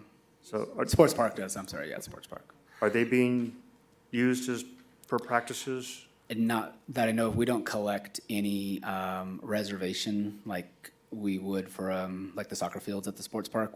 No one has gone as far as to request the basketball court as a reservation. So I wouldn't know, and I don't believe that BCYB uses any outdoor courts, but I We don't may know. need to start looking at maybe implementing a program like that. I mean, they're courts, and they could be used for practice, not necessarily, I wouldn't expect them to be used for games or tournaments, but they do offer another facility, such as the soccer group takes up and grabs any piece of grass that we can. Right, goes to a park or goes that's somewhere available. else. Yes, so maybe we can start looking at including those and maybe having a map that outlines where those courts are located, the size of the courts, so they kind of know whether or not they would be suitable for, I'm sure they'd be suitable for practice, but maybe not for inter-squad games or things like that. Again, so we have time to work with the group. And I appreciate, again, you getting out in front of this. I know that it's difficult when you have to pay fees to cover facilities, but the facilities need maintenance, the facilities need to be maintained, because we want to keep those facilities active for years to come for our kids or our kids' to use them. So I understand why we have to do that. And my last comment would be just under 4.5.2, maybe instead of War, Riots, and Terrorist Act, we can use the civil disobedience perhaps. I did see that note that you made, yes. I'd appreciate that. I'll put That's that all on there. Yes. That's all I have, Mayor. Thank you. Mayor Pro Tem? Yes, thank you. Question for staff. When do we expect the City Hall gym to be completed? Once the roof, right now, the city hall's going through the renovations that include the restrooms in the hallway behind us. Once the roof is completed, one of the items that we're gonna be doing is addressing the damage that was done through the rain. When we had all the rain and it leaked onto the floor, we have issues with the floor right now, so we do need to redo the floor. That's not part of this project, that's a separate project. So they're gonna be doing the floor, but we've been waiting until the roof is complete and sealed up, so that we can move forward with that. When do we think the roof will be done? We're well into that project. I'm hoping that, I don't know how many more weeks they have left on the roof, but it should be another month on roof work. No, I don't. Last schedule I saw was September. Right now. Okay, so just an Close. idea I wanted to throw out then. If that floor needs to be redone, can that be put off until after their season, and then we can start using the city gym for these other events again? One of the concerns that we have with the wood floor that got so wet during the rains when the roof opened up was it's caused ripples in the floor. And so now the boards have shrunk and now it's a trip hazard on those. And so we do need to address that, whether that be a contractor that's going to come in and either do a sanding and smooth it, or else we're going to have to actually pull some of those boards out most likely and then replace them in that one section. And so then if we have to do the boards to make it safe for all visitors, when do we think that the flooring would be done? Are we springtime? Are we right in the middle of their season? The thought being, and having been involved with the Veterans Expo, and I'll take on Councilmembers White of Kids versus Veterans, and being a veteran myself, that expo can be moved. It can be put somewhere else. And maybe some of these other activities. So maybe we're not able to accommodate every Saturday during that time frame, but maybe we can get a majority of them back. I'd like to ask the council, and if there's a fee involved, to use some of the other facilities around, like Four Seasons. I don't think Solera has a very big auditorium, No. but I know Four Seasons does. And if Four Seasons charges a fee, then perhaps maybe the city help reimburse organizations who have to use that facility so we can keep the Chatney Center open for the kids. So maybe we can look into that and then free up some of those Saturdays. Maybe we don't get them all back, but if we can get every other Saturday or something like that, it might be worthwhile to have the games still continue at the Chatney Center. And just, and if something needs to be pushed out a little bit, it can be. The Veterans Expo, they're having a mini one in August, and then I think they plan to have the full-blown one again in January. Yeah, January 19th. I don't want to go rock the boat for them, but if it's a matter of the flooring being finished and they get pushed out a month, I don't think it's going to hurt so much. It's just as long as that information's communicated ahead of time, so all those who are planning to attend, and there's many organizations that show up for such an event, that they know that they can do so. We also have we have town hall events, we have senior events that go on, so I know you have a full list and it's not shared to the public, but we Yeah. need another community We do. center, or 2 or 3 or 4. So we certainly see the need, but maybe we can find a way to keep the sports going in the Chatney Center until we get a permanent solution and this is fixed over here, that maybe it's the city spending some money reserving Four Seasons if they're available, just as an example. So that's my thought on the matter for now. Councilmember Voigt? I would just like to really thank you guys all for showing up. I think, as you've heard from my colleagues here and myself as well, I think that this is absolutely a priority and important for our community. I would really like to see, if we had to cut it, that it goes to 4 days and Saturday stays. So we can take Tuesdays and Thursdays and keep the community center, there to help kind of try that balance. But I really do agree that the Saturdays are important for this season, and that we seek to find some alternatives. So, Mr. Story, I have a couple of technical questions. So, according to the fee schedule, the $125 an hour, is that for the entire gym usage? Right, and based on some conversation, yes, it is. And so that's currently the nonprofit rate that was just adopted in the master fee schedule that went to council recently. And how many courts can they get in the gym? There's Or they 3, usually there's 1 taking- full court, and there's the 3 individual courts. Okay, so- 3, I guess, going the opposite way, Okay. correct. So, and then, so the number of participants per hour, do we have any idea of how many people are using that? Well, I'm sure on practices, I would imagine they use half courts, and so they're probably maybe 6, 7 teams at a time out there. So I'd imagine they pack a bunch on there. And right now, just to remind the practices are 5 to 9? That's the Yes, practice that was the time? original, yes. Okay, so that's and the games are only on Saturday, or the games, I can't remember. I believe they are Fridays and Saturdays, right? Fridays for the little kids And Saturdays for the olders. 8 to 6. And the Friday is 8 to 6? And then the Saturday, Friday is I'm sorry. Friday is 5 to 9. 6:30 to 9. But 5 to 9, and then Saturday is 8 to 6, because I clean up and stuff. okay, and then the other days were 5 to 9s? Correct. 4 hours. Okay, and then according to the current policy, how soon in advance can you reserve the facilities? Not the new policy, but currently? Well, currently, we don't have a policy for the Okay, facility rental, so that's well, why the we're. reason I asked is that you said we've already booked up, so besides some of the ones that we've done as a city, some of the Correct. other groups that have Right. requested have already jumped in and done that. So there's some reservations that have been done, for events that we know are coming, that we've marked off and that we've put out there. Other ones are events that the city's hosting, that different things that we have on Right. our rotation for special events or concerts or whatever it might be, indoor events that we have planned at the Chatney Center. So both of those. Okay, The so. policy does speak to only allowing 6 months, the new policy. But yeah, I read that for the new pub. I was just concerned because you said we already have it booked. Sure. And I'm thinking, well, do they call, a year in advance? Or, how soon did these people get in on the books? So, well, one of the concerns I have is that so I'm glad we're starting early. So, July is early, but technically it really isn't early enough when you have the season right around the corner, in my opinion.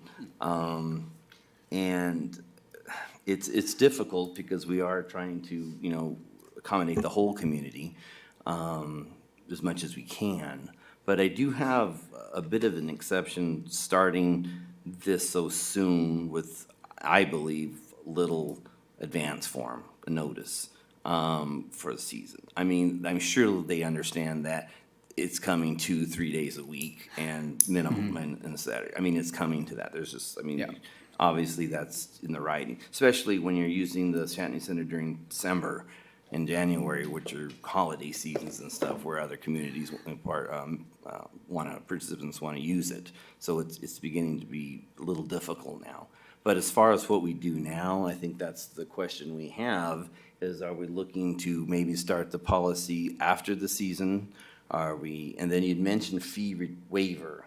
So I want to clarify between fee waiver and fee reduction, because I want to make sure right now they're not paying, I do believe, correct? It's being waived, but I have an exception waiving a fee for one group and going back to the sports people on the fields and saying, well, you didn't get your waiver, you got a reduction.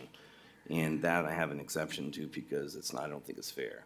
So that's why I had mentioned for a reduction schedule. Right, and I think that's what, so based on that conversation and things that we talked about, once the policy, you guys were able to see the policy and some of the comments for tonight, we're taking a look at applying the same percentage discount that we did for the sports fields to this group. And so in the policy, we do the same process where we designate user groups into a category A, B, C, or D. And so the groups that are a B group are the nonprofit organizations, and sports organizations would fit into that group as well. And so, you know, the policy, while it does pertain to users like BCYB, the policy as a whole is designed for every user for the facility, because right now we don't have anything. And so that is why, you know, their BCYB is a one user that falls under this policy. But we want to put things and solidify things in this policy, like insurance requirements, like when someone has an event and they're going to serve alcohol, specific things that we can now hold based on a policy that's been adopted versus, hey, this has just been past practice for our department or something like that. And so that's what we're trying to solidify. And so what we propose is to add a portion to the policy manual that specifically speaks to sports organizations like it did in the field manual. Which would have a fee schedule also. Correct.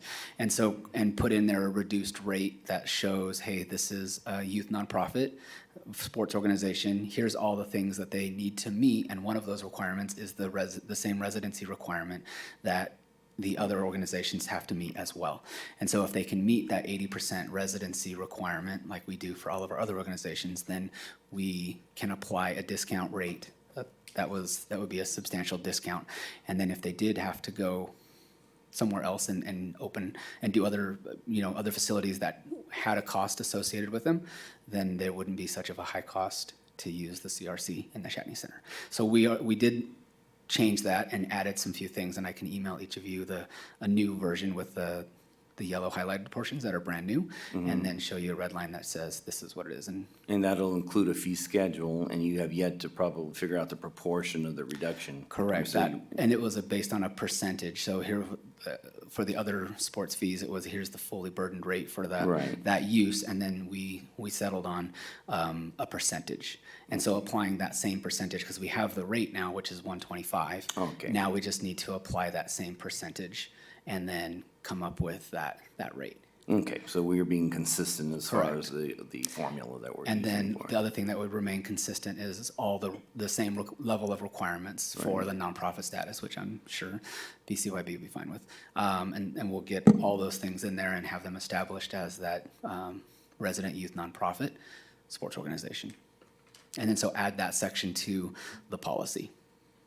Okay, so obviously then I don't know if we're comfortable approving without seeing the final policy, or, you know, we'll have to discuss that on what you want to do with that. But I also want to know from council then, and you're asking for whether this is going to take effective now, or whether we're gonna allow a time of adjustment for the league.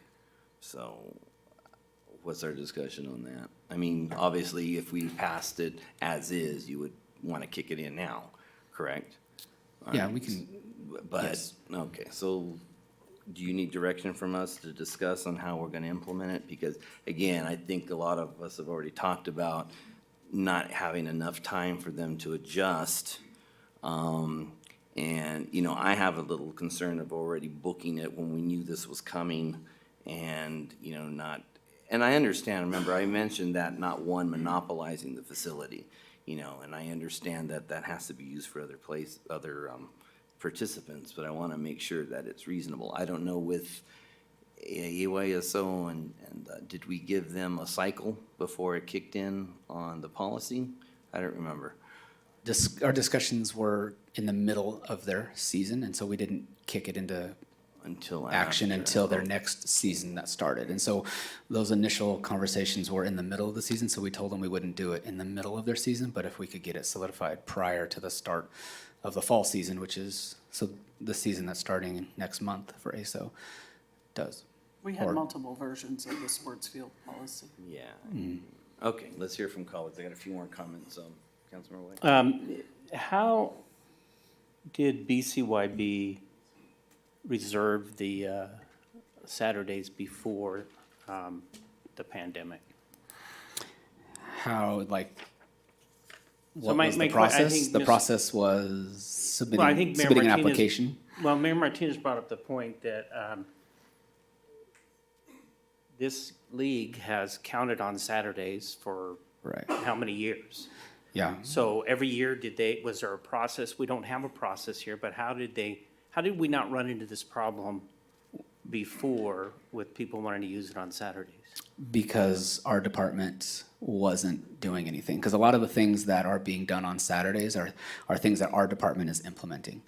And so a lot of those Saturday conflicts are from programs and things that we as a department have started for the community to come up to the CRC and use. And in previous years, there wasn't anything going on and there was no competition. And so it wasn't just random, it's not just random citizens or someone reserving for a wedding or something or memorial service 5 months out that's reserving this Saturday.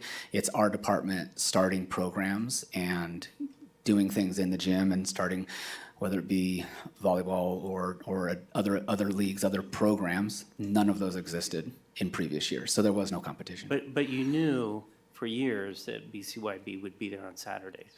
Correct, because they were the only And so one, yeah. This year, we've made reservations for other events there without first addressing the issue that BCYB was counting on having those 11 Saturdays.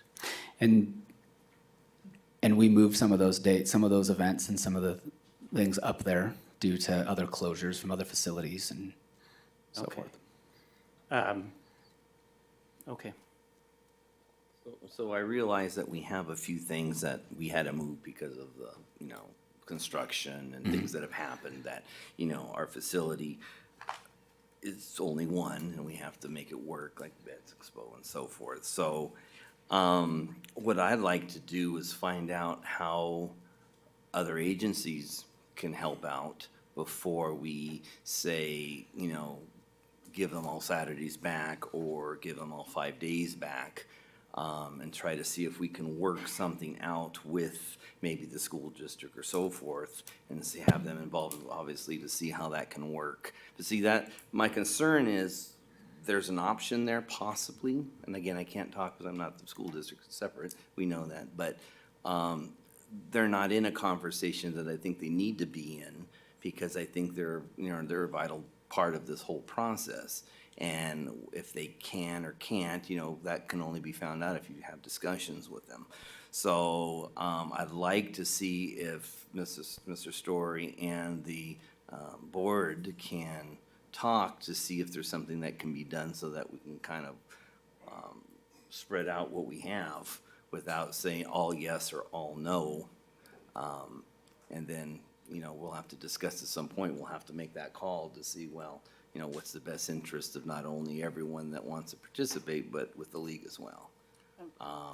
Mayor, I have a monthly meeting with Beaumont Unified School District, and I did share with the president, Mr.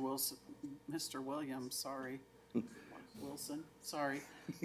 He's in both places at once. That I would bring this up at my next monthly meeting with the school district superintendent. Because when I was on the BCYB board, we did use the high school, both gyms at the high school and San G. So I did make that commitment to him, and I do intend to bring it up to the superintendent. Knowing that, or it's all our intentions to try the best to make sure everything works out. But, you know, we won't know until we start having those talks. That's what I would suggest. Does council feel that that's an adequate way of approaching? You know, go ahead, and I'll let you comment. Go ahead and come up. You'll come up to the microphone. Oh, to the mic. So it's official. Yeah, you are, but it's recorded on the thing. We want everyone to We hear you. I'm sorry. I know this is a tough situation, but normally what would happen is Roy would bring a sheet with dates, practice times, very specific of what we needed. So it was a process. We just didn't get those days, just get them. We had to bring a paper and they know exactly what dates we need. How soon did he usually do that? Oh, 6 months in advance. About He now, told me to about start this working on time. like April, and I did in June. I came Okay. up with the sheet in June. So I know this is gonna be a tough situation. I understand that. But like I said, I feel like it was put in our face once we sat down at the table and not having nowhere to go. I was amazed because the council member White said, he said, how long have they been doing this program? 20 years. I've been a part of it 17. With my kids growing up in it, I have kids that graduated, and I have kids still playing in the league. And it's just kind of hurtful to get some of that type of information, especially when my mentor is going out and I'm coming in with this being thrown at us. So I greatly appreciate you listening to me today, and I really do want this program to grow in years after me because it's a great program, and we do give a lot back. Thank you. Right, and just in all due fairness, some of this, of course, was out of staff's control. You know, a lot of it had to do with our facilities and trying to be equitable to everyone. So I just want to make sure that staff, there's no blame here. It's just something we're trying to. Ms. Starr? Mayor and Council, I just wanted to clarify that the facility use policy isn't directly related to availability of any one of our facilities. So if you're going to request that we revisit or bring anything back, is there any further clarifications on the intent of the policy as it applies to deposits, cancellations, general rules, alcohol use, insurance? That would be helpful if we can get clarification on its intent. Okay, good point. So we've dissected it, basically. So let's go back to the entire document. Is there any issues that we have with anything not related to the reservation policy and the fee schedule policy? They have alcohol requirements, they have security in there, they talk about insurance. Insurance. There's a lot of stuff that's covered, and I'm fine with all of it. I didn't see anything out of the ordinary from a typical, some of it seems kind of cumbersome and, burdensome on the individual, but overall, it is for liability and, to protect the city. So, it is what it is, and I don't see anything unreasonable when it comes to the policy itself, in my opinion. It has kitchen use, and it talks about basically the definitions and so forth. And I'm okay with everything on my part, knowing though that we need to have more on what you mentioned on the fee schedule. And Right. And I did receive a few comments from Mr. Lara about. got those? I do have those. Thank you. Yeah, thank you. Okay, Mr. White, do you want to add to that? Yeah, the first speaker, I think I wrote down her name, but I can't Cecilia. pronounce it, so. Cecilia. Cecilia, I can do that one. She mentioned, I think Mr. Lara covered some of this, but I don't know if he covered all of it. The waiver process is vague. And then also what happens if the waivers come to council, right?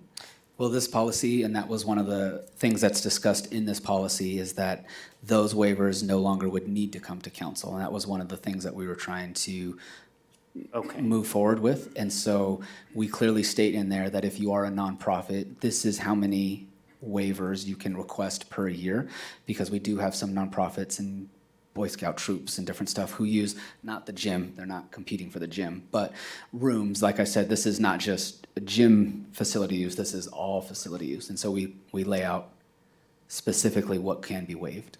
Okay, and I think there should be some clarification in there.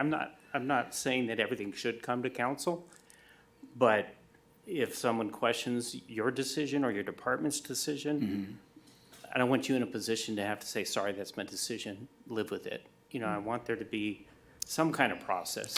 I love bringing it to you. I would Gotta appeal. Yeah. That's what I was would just going to say, ask I would- for. Yeah. Okay. Sure. And then I think she also mentioned something about fees not available for waiver. What, do you know what she was talking about there? Some fees or all So, fees? correct,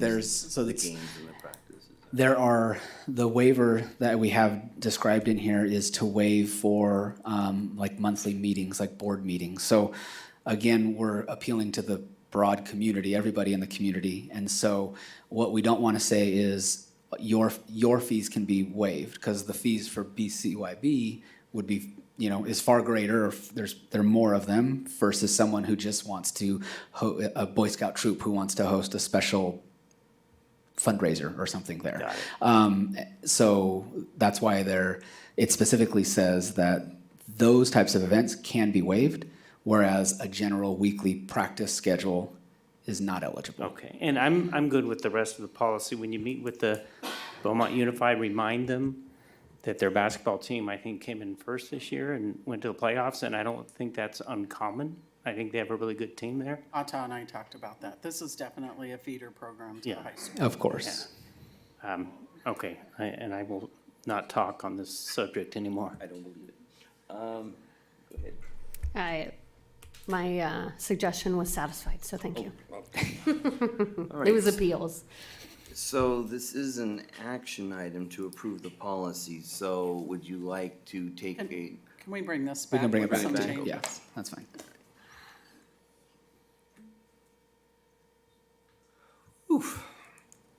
Well, again, thank you for coming, and we're gonna hope that we can make this work. We'll be glad to hear on the update. Okay, that brings us to G4. Is council good to keep moving? Yes. All right, so let's keep moving. We're on G4, the update on the Sundance specific plan improvement requirements.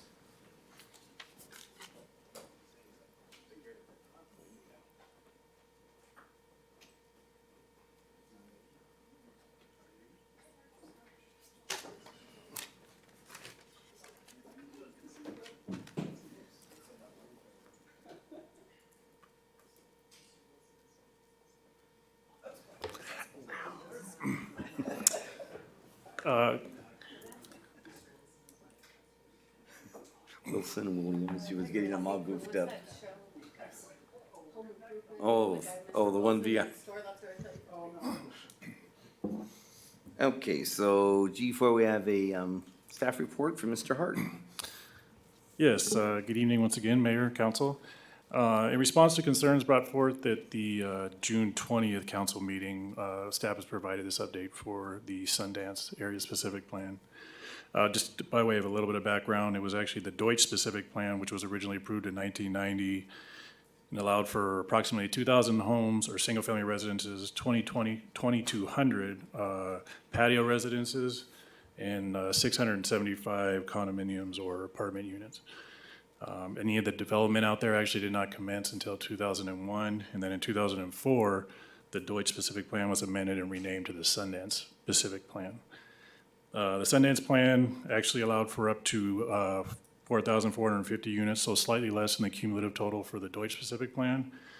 And then there's a land use comparison summary embedded within your chart, just to give you an idea of the acreages of each component. The Sundance Specific Plan identifies several mitigation measures which replace the mitigation measures listed in the Deutsch Specific Plan. Many of the roadway improvements that you'll see in there actually have been completed, and those pertain to Cherry Avenue improvements, Highland Springs, 8th Street, Oak Valley Parkway, Xenia, Starlight, and Cougar. Clearly, the portion of Brookside is still outstanding and is yet to be improved, though there has been some progress on that.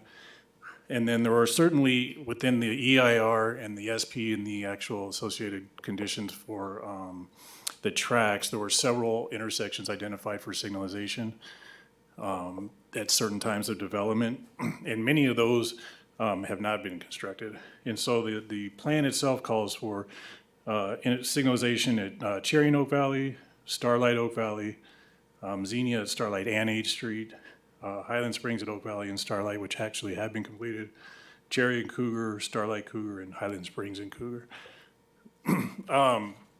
So it should be noted that in the actual environmental impact report, as well as the technical studies, both state that many of these mitigations would be satisfied by a fair share payment for the improvement of those intersections.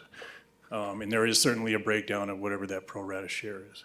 So that is unclear at this time. We are still trying to research and ensure that all of those fair share payments have been acquired for whatever those improvements are.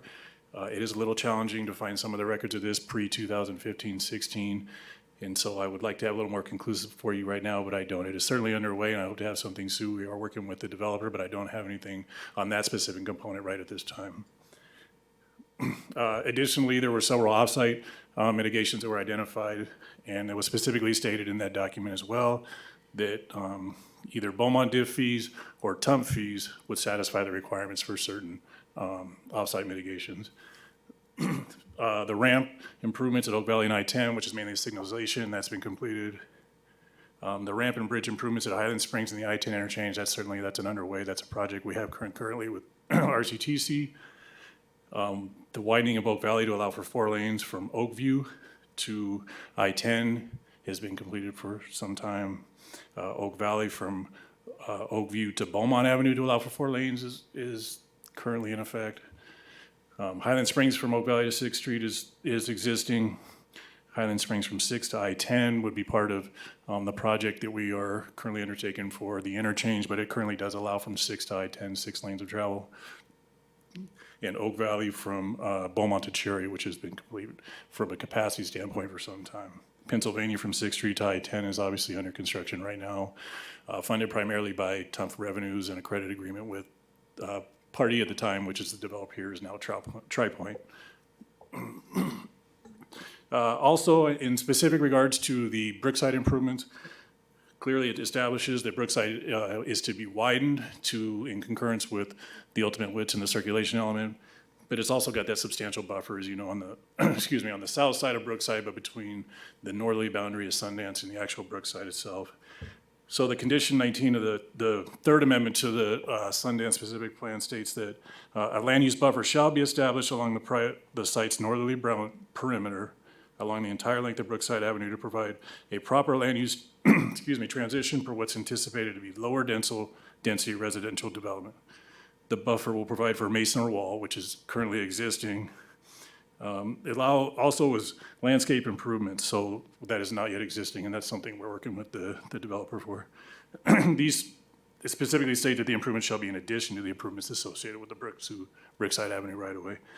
So, like I said, we have been concurrently working with them, and actually, as of last Friday evening, I did receive some conceptual drawings from TriPoint themselves as to get this facilitated and what that'll look like and how we're going to move forward for not only the Brookside Street improvements, but the landscape buffer that's in question as well.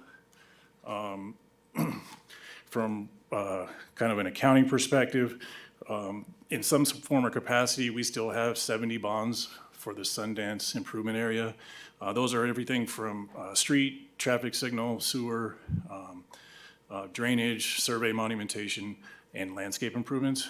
And as we sit today, at least from a city accounting perspective, we have about 270 homes remaining to be built in the Sundance specific plan. So in order to ensure that we keep this moving forward and facilitate progress, we do have monthly meetings with the city manager, myself, and the director of community services, along with TriPoint. And we've recently been able to address some of these kind of outstanding items overall. just a few of the notables recently. PA 14, which is the Cherry Valley Landscaping, that's an area south of Oak Valley, kind of between 8th and 10th Street. That is underway and expected to be complete within the next few months. PA 26 Basin Landscape, that's the basin that's at the northwest corner of Starlight and Oak Valley. There's been some landscape improvements to that that are largely complete. And then the Brookside Avenue improvements that we're speaking of. One of the issues with or concerns, challenges with the Brookside improvements is there is, I'm sure you're well aware, there is some, even in light to moderate rains, it gets inundated fairly easily. So there has been a recent project that's actually constructed now between Riverside County Flood Control and the Beaumont Cherry Valley Water District that will help facilitate their recharge, but it intercepts many of these flows that we've seen, and many of the flows that we would have seen from that specific area that we were concerned about from, the Apple and El Dorado fires. So that is complete. We've recently obtained the hydrology from Flood Control and provided that to TriPoint so that they can utilize that in their assessment and remove a lot of that drainage from their analysis. And then similarly, Riverside County Flood Control has just undertaken another project which will improve the drainage primarily from the intersection of Cherry and Brookside, and then the natural wash that goes in a southwesterly direction from there. It's actually an upper part of Marshall Creek. It currently is unimproved. It goes through private property. So this project would completely revise and update the inlet drainage at the intersection, and now would underground storm drain take the water west on Brookside to approximately the intersection of Noble and Brookside, which is about a quarter mile to the west. And then there's an improved drainage channel on the east boundary of that subdivision there. So it would be conveyed to that open, improved channel, and then outlet to Marshall Creek where it's improved. From that area down, it's more of an improved, defined trap channel. So that project is in the conceptuals. They're supposed to have a PSR, PDR done in August, which is just a preliminary design report. Then certainly as part of the effort to mitigate some of the infrastructure requirements along Brookside, we will coordinate with them as well so that these projects can be compatible. We are certainly currently working on an overall matrix of what outstanding improvements remain, the timing associated with those, and how we're going to get those projects obviously delivered before the terminus of the Sundance SP and they start building their last few lots. So that is a kind of a global overview of remaining improvements. There is certainly more information to come as we determine the verification of some of the signalization and fair share payments and things like that. But that is a current status of where staff and the development are at right now. I'm certainly happy to answer any questions you may have. And I believe Mr. Michael Heichman with TriPoint is on the line as well. Do we have public comment on this item? I have no written comments. Rudy, do we have any callers on the line? I have no callers on the line. And then I confirm that I do have Mr. Heichman on Zoom if you would like to speak. Okay, thank you for that. Okay, so let's ask from council if they have some questions and so forth. Mr. Councilmember Lara? Thank you, Mayor. Jeff, thanks so much for that report. I appreciate you bringing that back. Looking through the staff report, it just appears to me that there are some, I guess, questions into what has recovered fair share, what still needs to be built. So for me, I just want to make sure that not only council but staff has a clear understanding of where we are in regards to the conditions and completion of conditions, payment of fair share of those conditions, and what remains to be completed. It looks like, 270 homes, would you say, what's that, 6%, 10% remaining to be built? I would have meant less than 10%. So my expectation would be is that we have, 94% of the infrastructure finished. Because, and it's not staff's fault, when you have a condition that's written that needs to be done in conjunction with development, and there isn't a clear requirement of what needs to be completed at what certain point in time, it's a crapshoot as to what needs to be done and when. And so I just want to make sure that for the developer as well as the city and for city council, that we have a clear understanding of what needs to be done and when it should be done, because I don't want homes finished without all the conditions being met, obviously. So what I'd like to see is maybe at a meeting in next month, come back with a complete report so that we can all see where we're at, what still needs to be done. Ideally, what I'd like to see is that the infrastructure that remains to be done or infrastructure that has been completed is 94% complete. We only have 6% left, which is in conjunction with the 270 homes that are left to build. And if that is not the case, then council can kind of talk it over and figure out what would be the best way to move forward with the developer. Yeah, we can certainly do that, and from an improvement perspective, that's a little more attainable. We just need to confirm, obviously, payment, all those, because that's gonna be certainly contributory to the percent completion of the improvements. So, Yes. yeah, we're certainly, I agree. I mean, when you see, it's asking for signal lights and you don't see signal lights, you just want to make sure that we did get that money for that, okay? Thank you very much, Jeff. That's all I have, Mayor. Thank you. Councilmember White? I too appreciate this report. I think it addressed a lot of the questions that have come up over the last year in council. Item 13, the first one, provide ramp and bridge improvements at Oak Valley Parkway. When we were in the WRCOG settlement negotiations, this was an issue that came up. And my understanding from what I was told at that time was that that is conditioned. First of all, everything you're telling me here about the specific plan is all within Beaumont, right? None of it's east of Highland Springs? correct. Okay. My understanding was that that development on the east, in Banning, east side of Highland Springs, had some conditions that the Oak Valley Parkway would have to be, Oak Valley I-10 interchange had to be constructed before, as what Mr. Lahr is pointing out, a certain level of completion. And if I'd like to see what their specific plan says about that, because Mr. Pinckney, I think Mr. Lahr also, we remembered, or we were told that it was significant investment, 15 to 20 million, I think is what would have to go into the Oak Valley interchange before all of the houses on the east side of Highland Springs were completed. So I'd like to sort of get confirmation on what that is. But I agree, I don't know how you put this together. I mean, we're seeing what's happening with the warehouse on Cherry Valley. I don't know how you put all of these requirements for construction of facilities without some kind of deadline, some kind of, or benchmark, some way to say, hey, you're not gonna open until you get this stuff done. So I don't wanna see us in a fight over the Highland Springs east side with Banning without knowing where we stand on it. Okay. We'll look into it. Pro Tem? Yes, question on the remaining homes. Is that specifically all within Altus? Yeah, I Okay. believe so. They all are correct, yes. Okay, and I'm sure, I don't want to jeopardize a good relationship with the builder, but as those continue to be built, there's fewer homes left to do.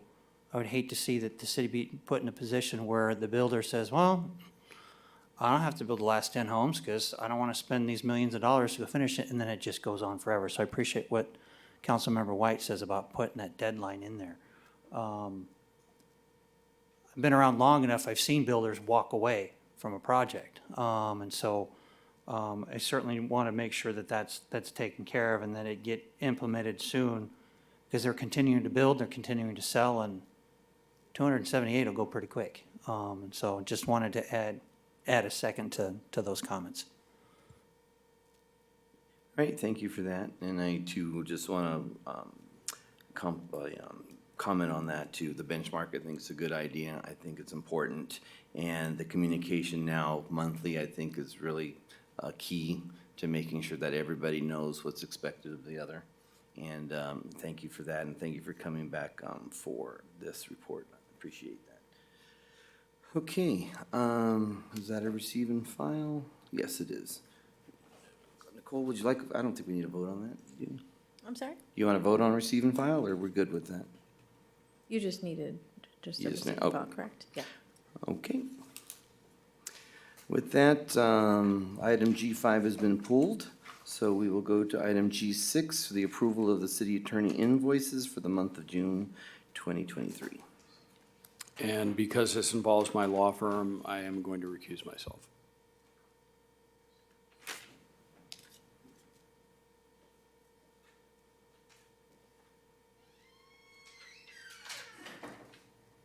Mayor, I'll move to approve the invoices in the amount of $106,561.40. I'll second that. Councilmember White? Yes. Councilmember Voigt? Yes. Councilmember Laura? Yes. Mayor Pro Tem Finn? Yes. Mayor Martinez? Yes. Mayor, can I just make one quick comment? This is the last invoice for the fiscal year from our city attorney's firm. And I did want to note, although the amount for June is $106,000, the city attorney did come in under budget. He was budgeted for $1.5 million, and he came in roughly around 1.1, 1.2. So I just wanted to make you aware of that. Thank you, we appreciate that.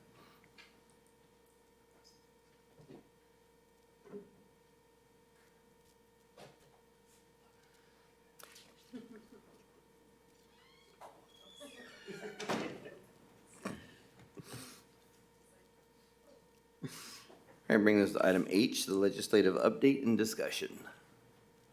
Good evening, Mayor and Council. Not much of a legislative update for you this evening.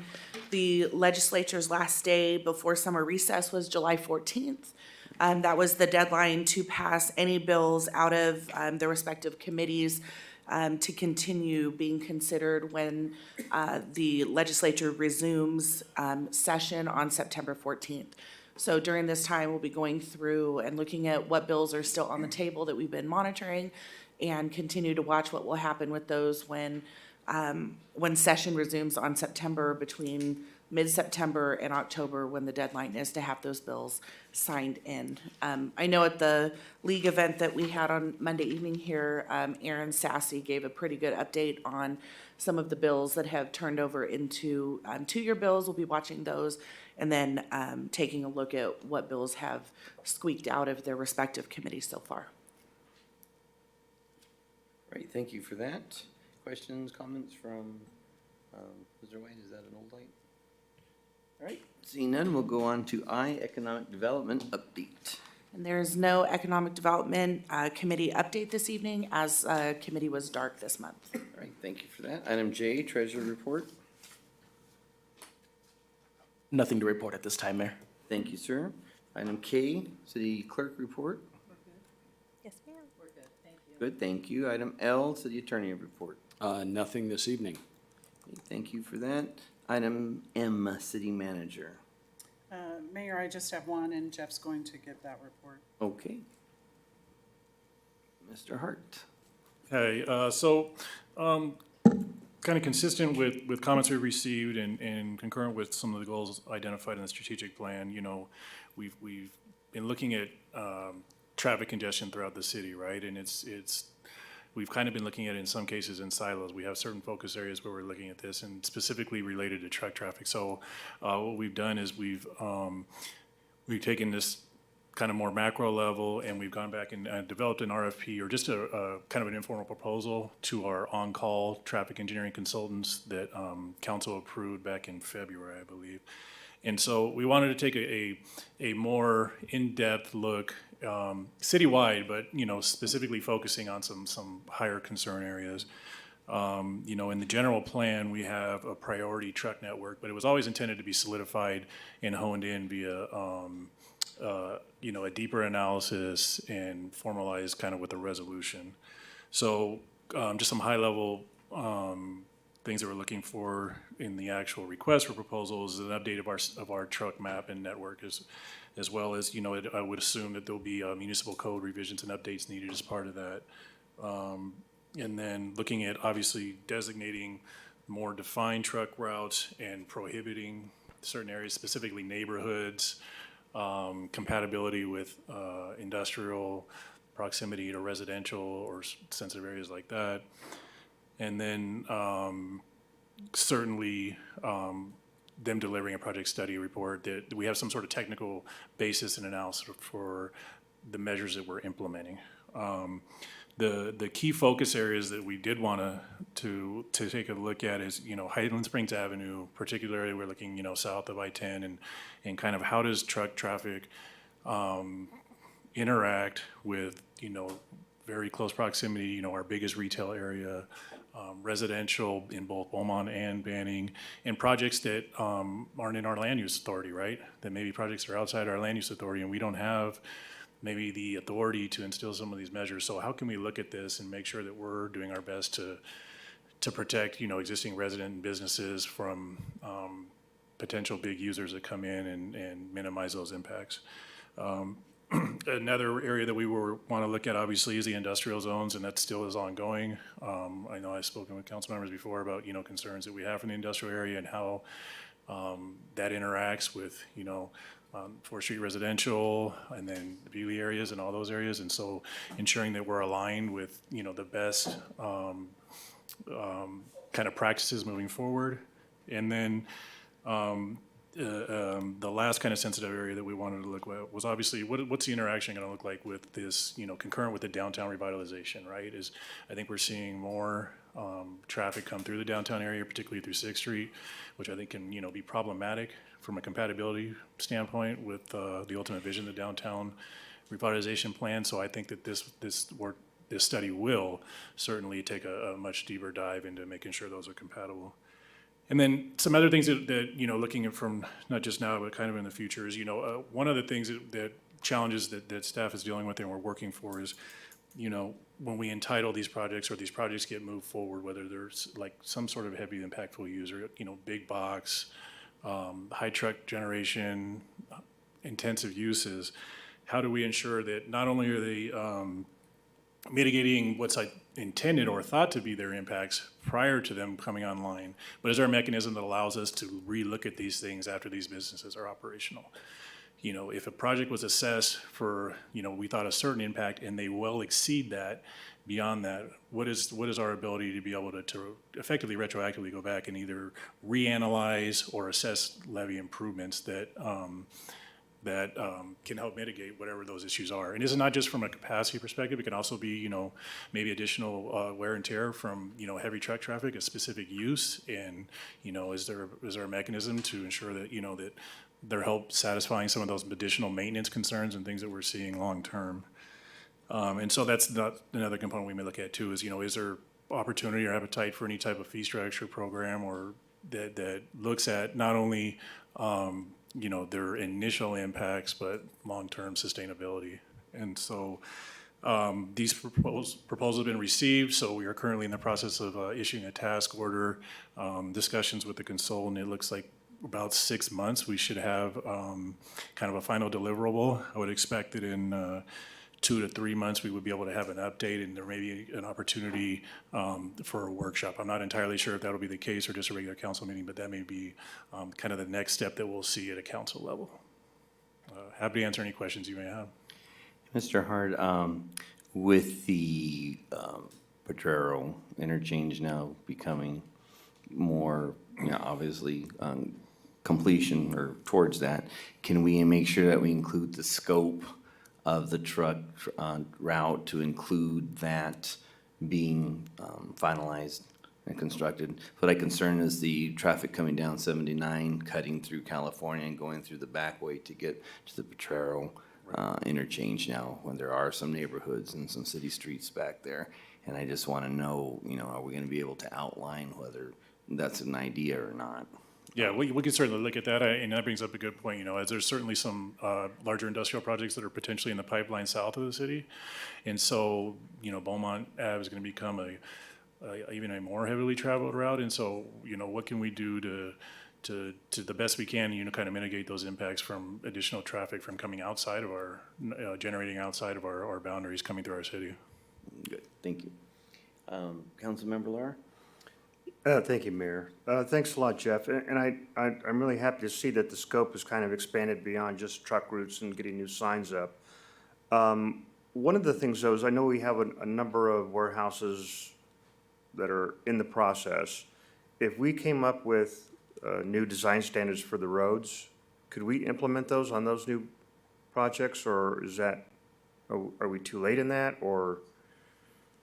Yeah, and Christina may be able to speak better, but I think it depends on the stage of where they're at, right? So they're not entitled to this perspective, and they certainly haven't been deemed to have a complete application, so I think there's probably an opportunity, unless we're talking something that's drastically, off, which I don't think it would be. I think, yeah, there's certainly an opportunity to make sure that they would, comply with modified design standards from that perspective. And in some cases, depending on the extent of the modification and whether or not it's in the general plan, it would be possibly a general plan amendment to adjust the roadway designs. Okay, I appreciate that. Anything that we could do to improve the design for roadways on these truck routes would be greatly appreciated. In the meantime, because I know this is going to take some time to do the study and to get all the information put together, I would really like to make sure that we notify the existing businesses that are off of 4th Street, in the 4th Street area, to make sure that, and they have a copy of the truck route so that we can make sure that they're not infringing on the residents there in that area. If you could do that, please, or make sure that they're following that. Obviously, we can do what we can, but until we actually catch them beyond the truck routes, then there's not much that we can do. Right, and we have, and we've relayed kind of some of the efforts we made at a spot level, but this would give us an opportunity to relay that at a more global level as well. And are we issuing citations for violations of the truck route at this point? Not that I'm aware of. There have been some just, early conversations, and I don't know where this will go, but I think a component of this may be as well as we look at, developing kind of what this plan look like. Is there would a commercial enforcement be a beneficial, component of implementing this? Okay, thank you very much, Jeff. I appreciate that. Councilmember White?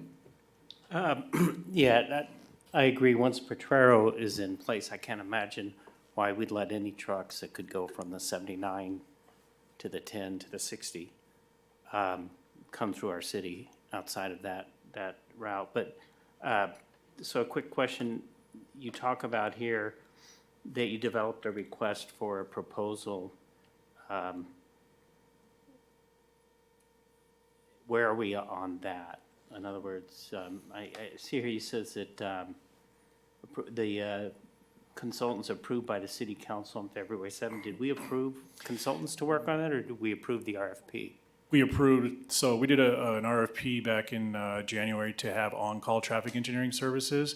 We selected 3 firms to allow us with that and set a budget for that.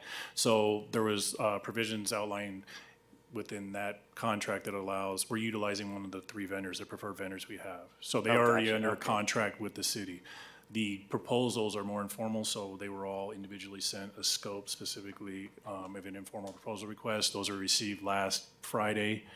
And now we're just working with them on issuing a task order and getting this moving.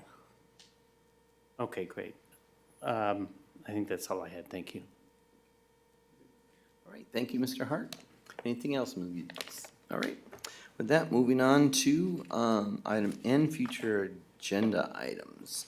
Do we have any comments on what's listed or any new to add? Mr. Mayor? Mayor Pro Tem? Yes, I have a comment on one of the items there in reference to the community centers. Has there been any efforts or any progress with gathering information or anything like that that we can report, that can be reported on, or hence the need and the discussion that we had this evening? We are scheduled to do a quarterly update for the Parks Master Plan, which is, as part of that process, is an assessment of what facilities we have and what the number of facilities and amenities would be comparable to cities our size. So that is coming. We're in the middle of that process, but we're only in month 2 of a 16 to 18-month process for that master plan process. Okay. So That gives me we're a just general beginning idea. it, but you are going to start receiving quarterly updates, and those start at our next council meeting. Okay. And then, question for council, do we want due dates on these, or do we want update dates on those, or is that helpful? I don't necessarily need it. I like the flexibility for staff to do Okay. that as they do, unless council sees something that they really want to have discussed sooner, then feel free to pick one out and give, you know. Like- I can like we're tell you doing that tonight? the commercial landscape enforcement is coming to you on August 1st. I agree with the mayor on that, on his comment. Maybe for items like that one, you can sort of estimate and give us an estimate on this list if you know. I mean, I'm not expecting you to do it for everyone, but if you know one's coming, like the landscape, that maybe there'd be a comment here that said, hope to bring to council in July works. or August or whatever. Okay, thank you. All right, that's all I had. Right. Right, with that, that brings us to council reports. Item O. Councilmember Voigt, will you go first? Sure, absolutely. July 10th, I had the honor of joining the other council members here for Cal Cities here in the city of Beaumont. It was a great event. Thank you to the staff and all of the effort that they put into that. I know it was an extremely warm day, but I think the event went great. I also attended Government in the Park on the 24th. I will not be able to attend the next one, but I thought it was a great event, and I'm hopeful to see more participation out there. As a reminder, we have our final concert in the park tomorrow for the community. I did attend the last one last Wednesday, and I thought it was excellent, so I am very much so looking forward to tomorrow evening. And that's it for me, Mayor. Thank you. Councilmember White? I too want to speak about the Cal City Noble Creek. We've been trying, or at least I have, to get Cal Cities to come and do an event here in Beaumont. I don't know. I don't think it's ever been here in the 9 years I've been here. And that dinner, as well as the WRCOG dinner, I want to thank Elizabeth, you and your staff for showing up for those events. I think it is something that you have improved upon significantly. I know maybe staff doesn't want to always go and sit in those, but it really sends a good message it's important to us and that we're doing this. I also want to thank you for the fire updates.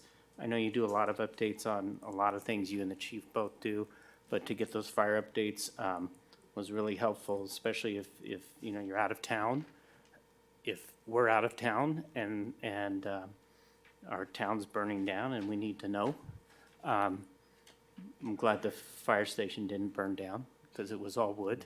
But, and then regarding the David Nail concert tomorrow, the mayor is looking for some boots, size 9. How'd you know my size? So if anyone has some boots that you can loan to the mayor. He knew my size. We help him. That's all I had. Thanks. Thank you for that, I think. Councilmember Lara. Yes, I'd like to, I don't have the boots, but just thank staff for the efforts that they put forward to put that Cal Cities meeting together. I know that they, very stressful time, but it went well. Everything was great. And I just appreciate the efforts and also seeing the staff there and enjoying getting to know them better. Thank you. I do have to give credit to Xiomara. She Yeah. put the centerpieces together and worked really hard on the event. So she, I heard a lot of really good positive comments. People just, for a lot of them, it's their first time in Beaumont. Thank you for that. Thank you, Mayor. All right, thank you. Mayor Pro Tem? I attended the same meetings and just want to echo the thank you for staff and everybody that was involved. Appreciate it. I appreciate the updates as well. Thanks. All right, well, I got a bit, so here we go. All right, so I attended the Cal Cities Environmental Quality Committee in Pomona, and we discussed two bills, AB 460, AB 1337. I think one of those became a two-year bill since our discussion, but I just wanted to report, so I'm one of the county, it was 460 and 1337. So, I'm one of the reps for the Riverside County Division, me and council member from, I believe, Corona. And both of us had exception with the first one on AB 460. So it's a State Water Resources Control Board, giving them more authority for water rights. And it really enhances their authority as a board, civil and administrative liabilities and so forth. And the issue I had with it is we keep talking about local control, and this is one of those things that I think infringe upon local control. So both of us were voted no on it, because I think that we were really sending the wrong message on what Cal Cities is trying to stand up for. Unfortunately, the committee didn't agree, and they voted to support it.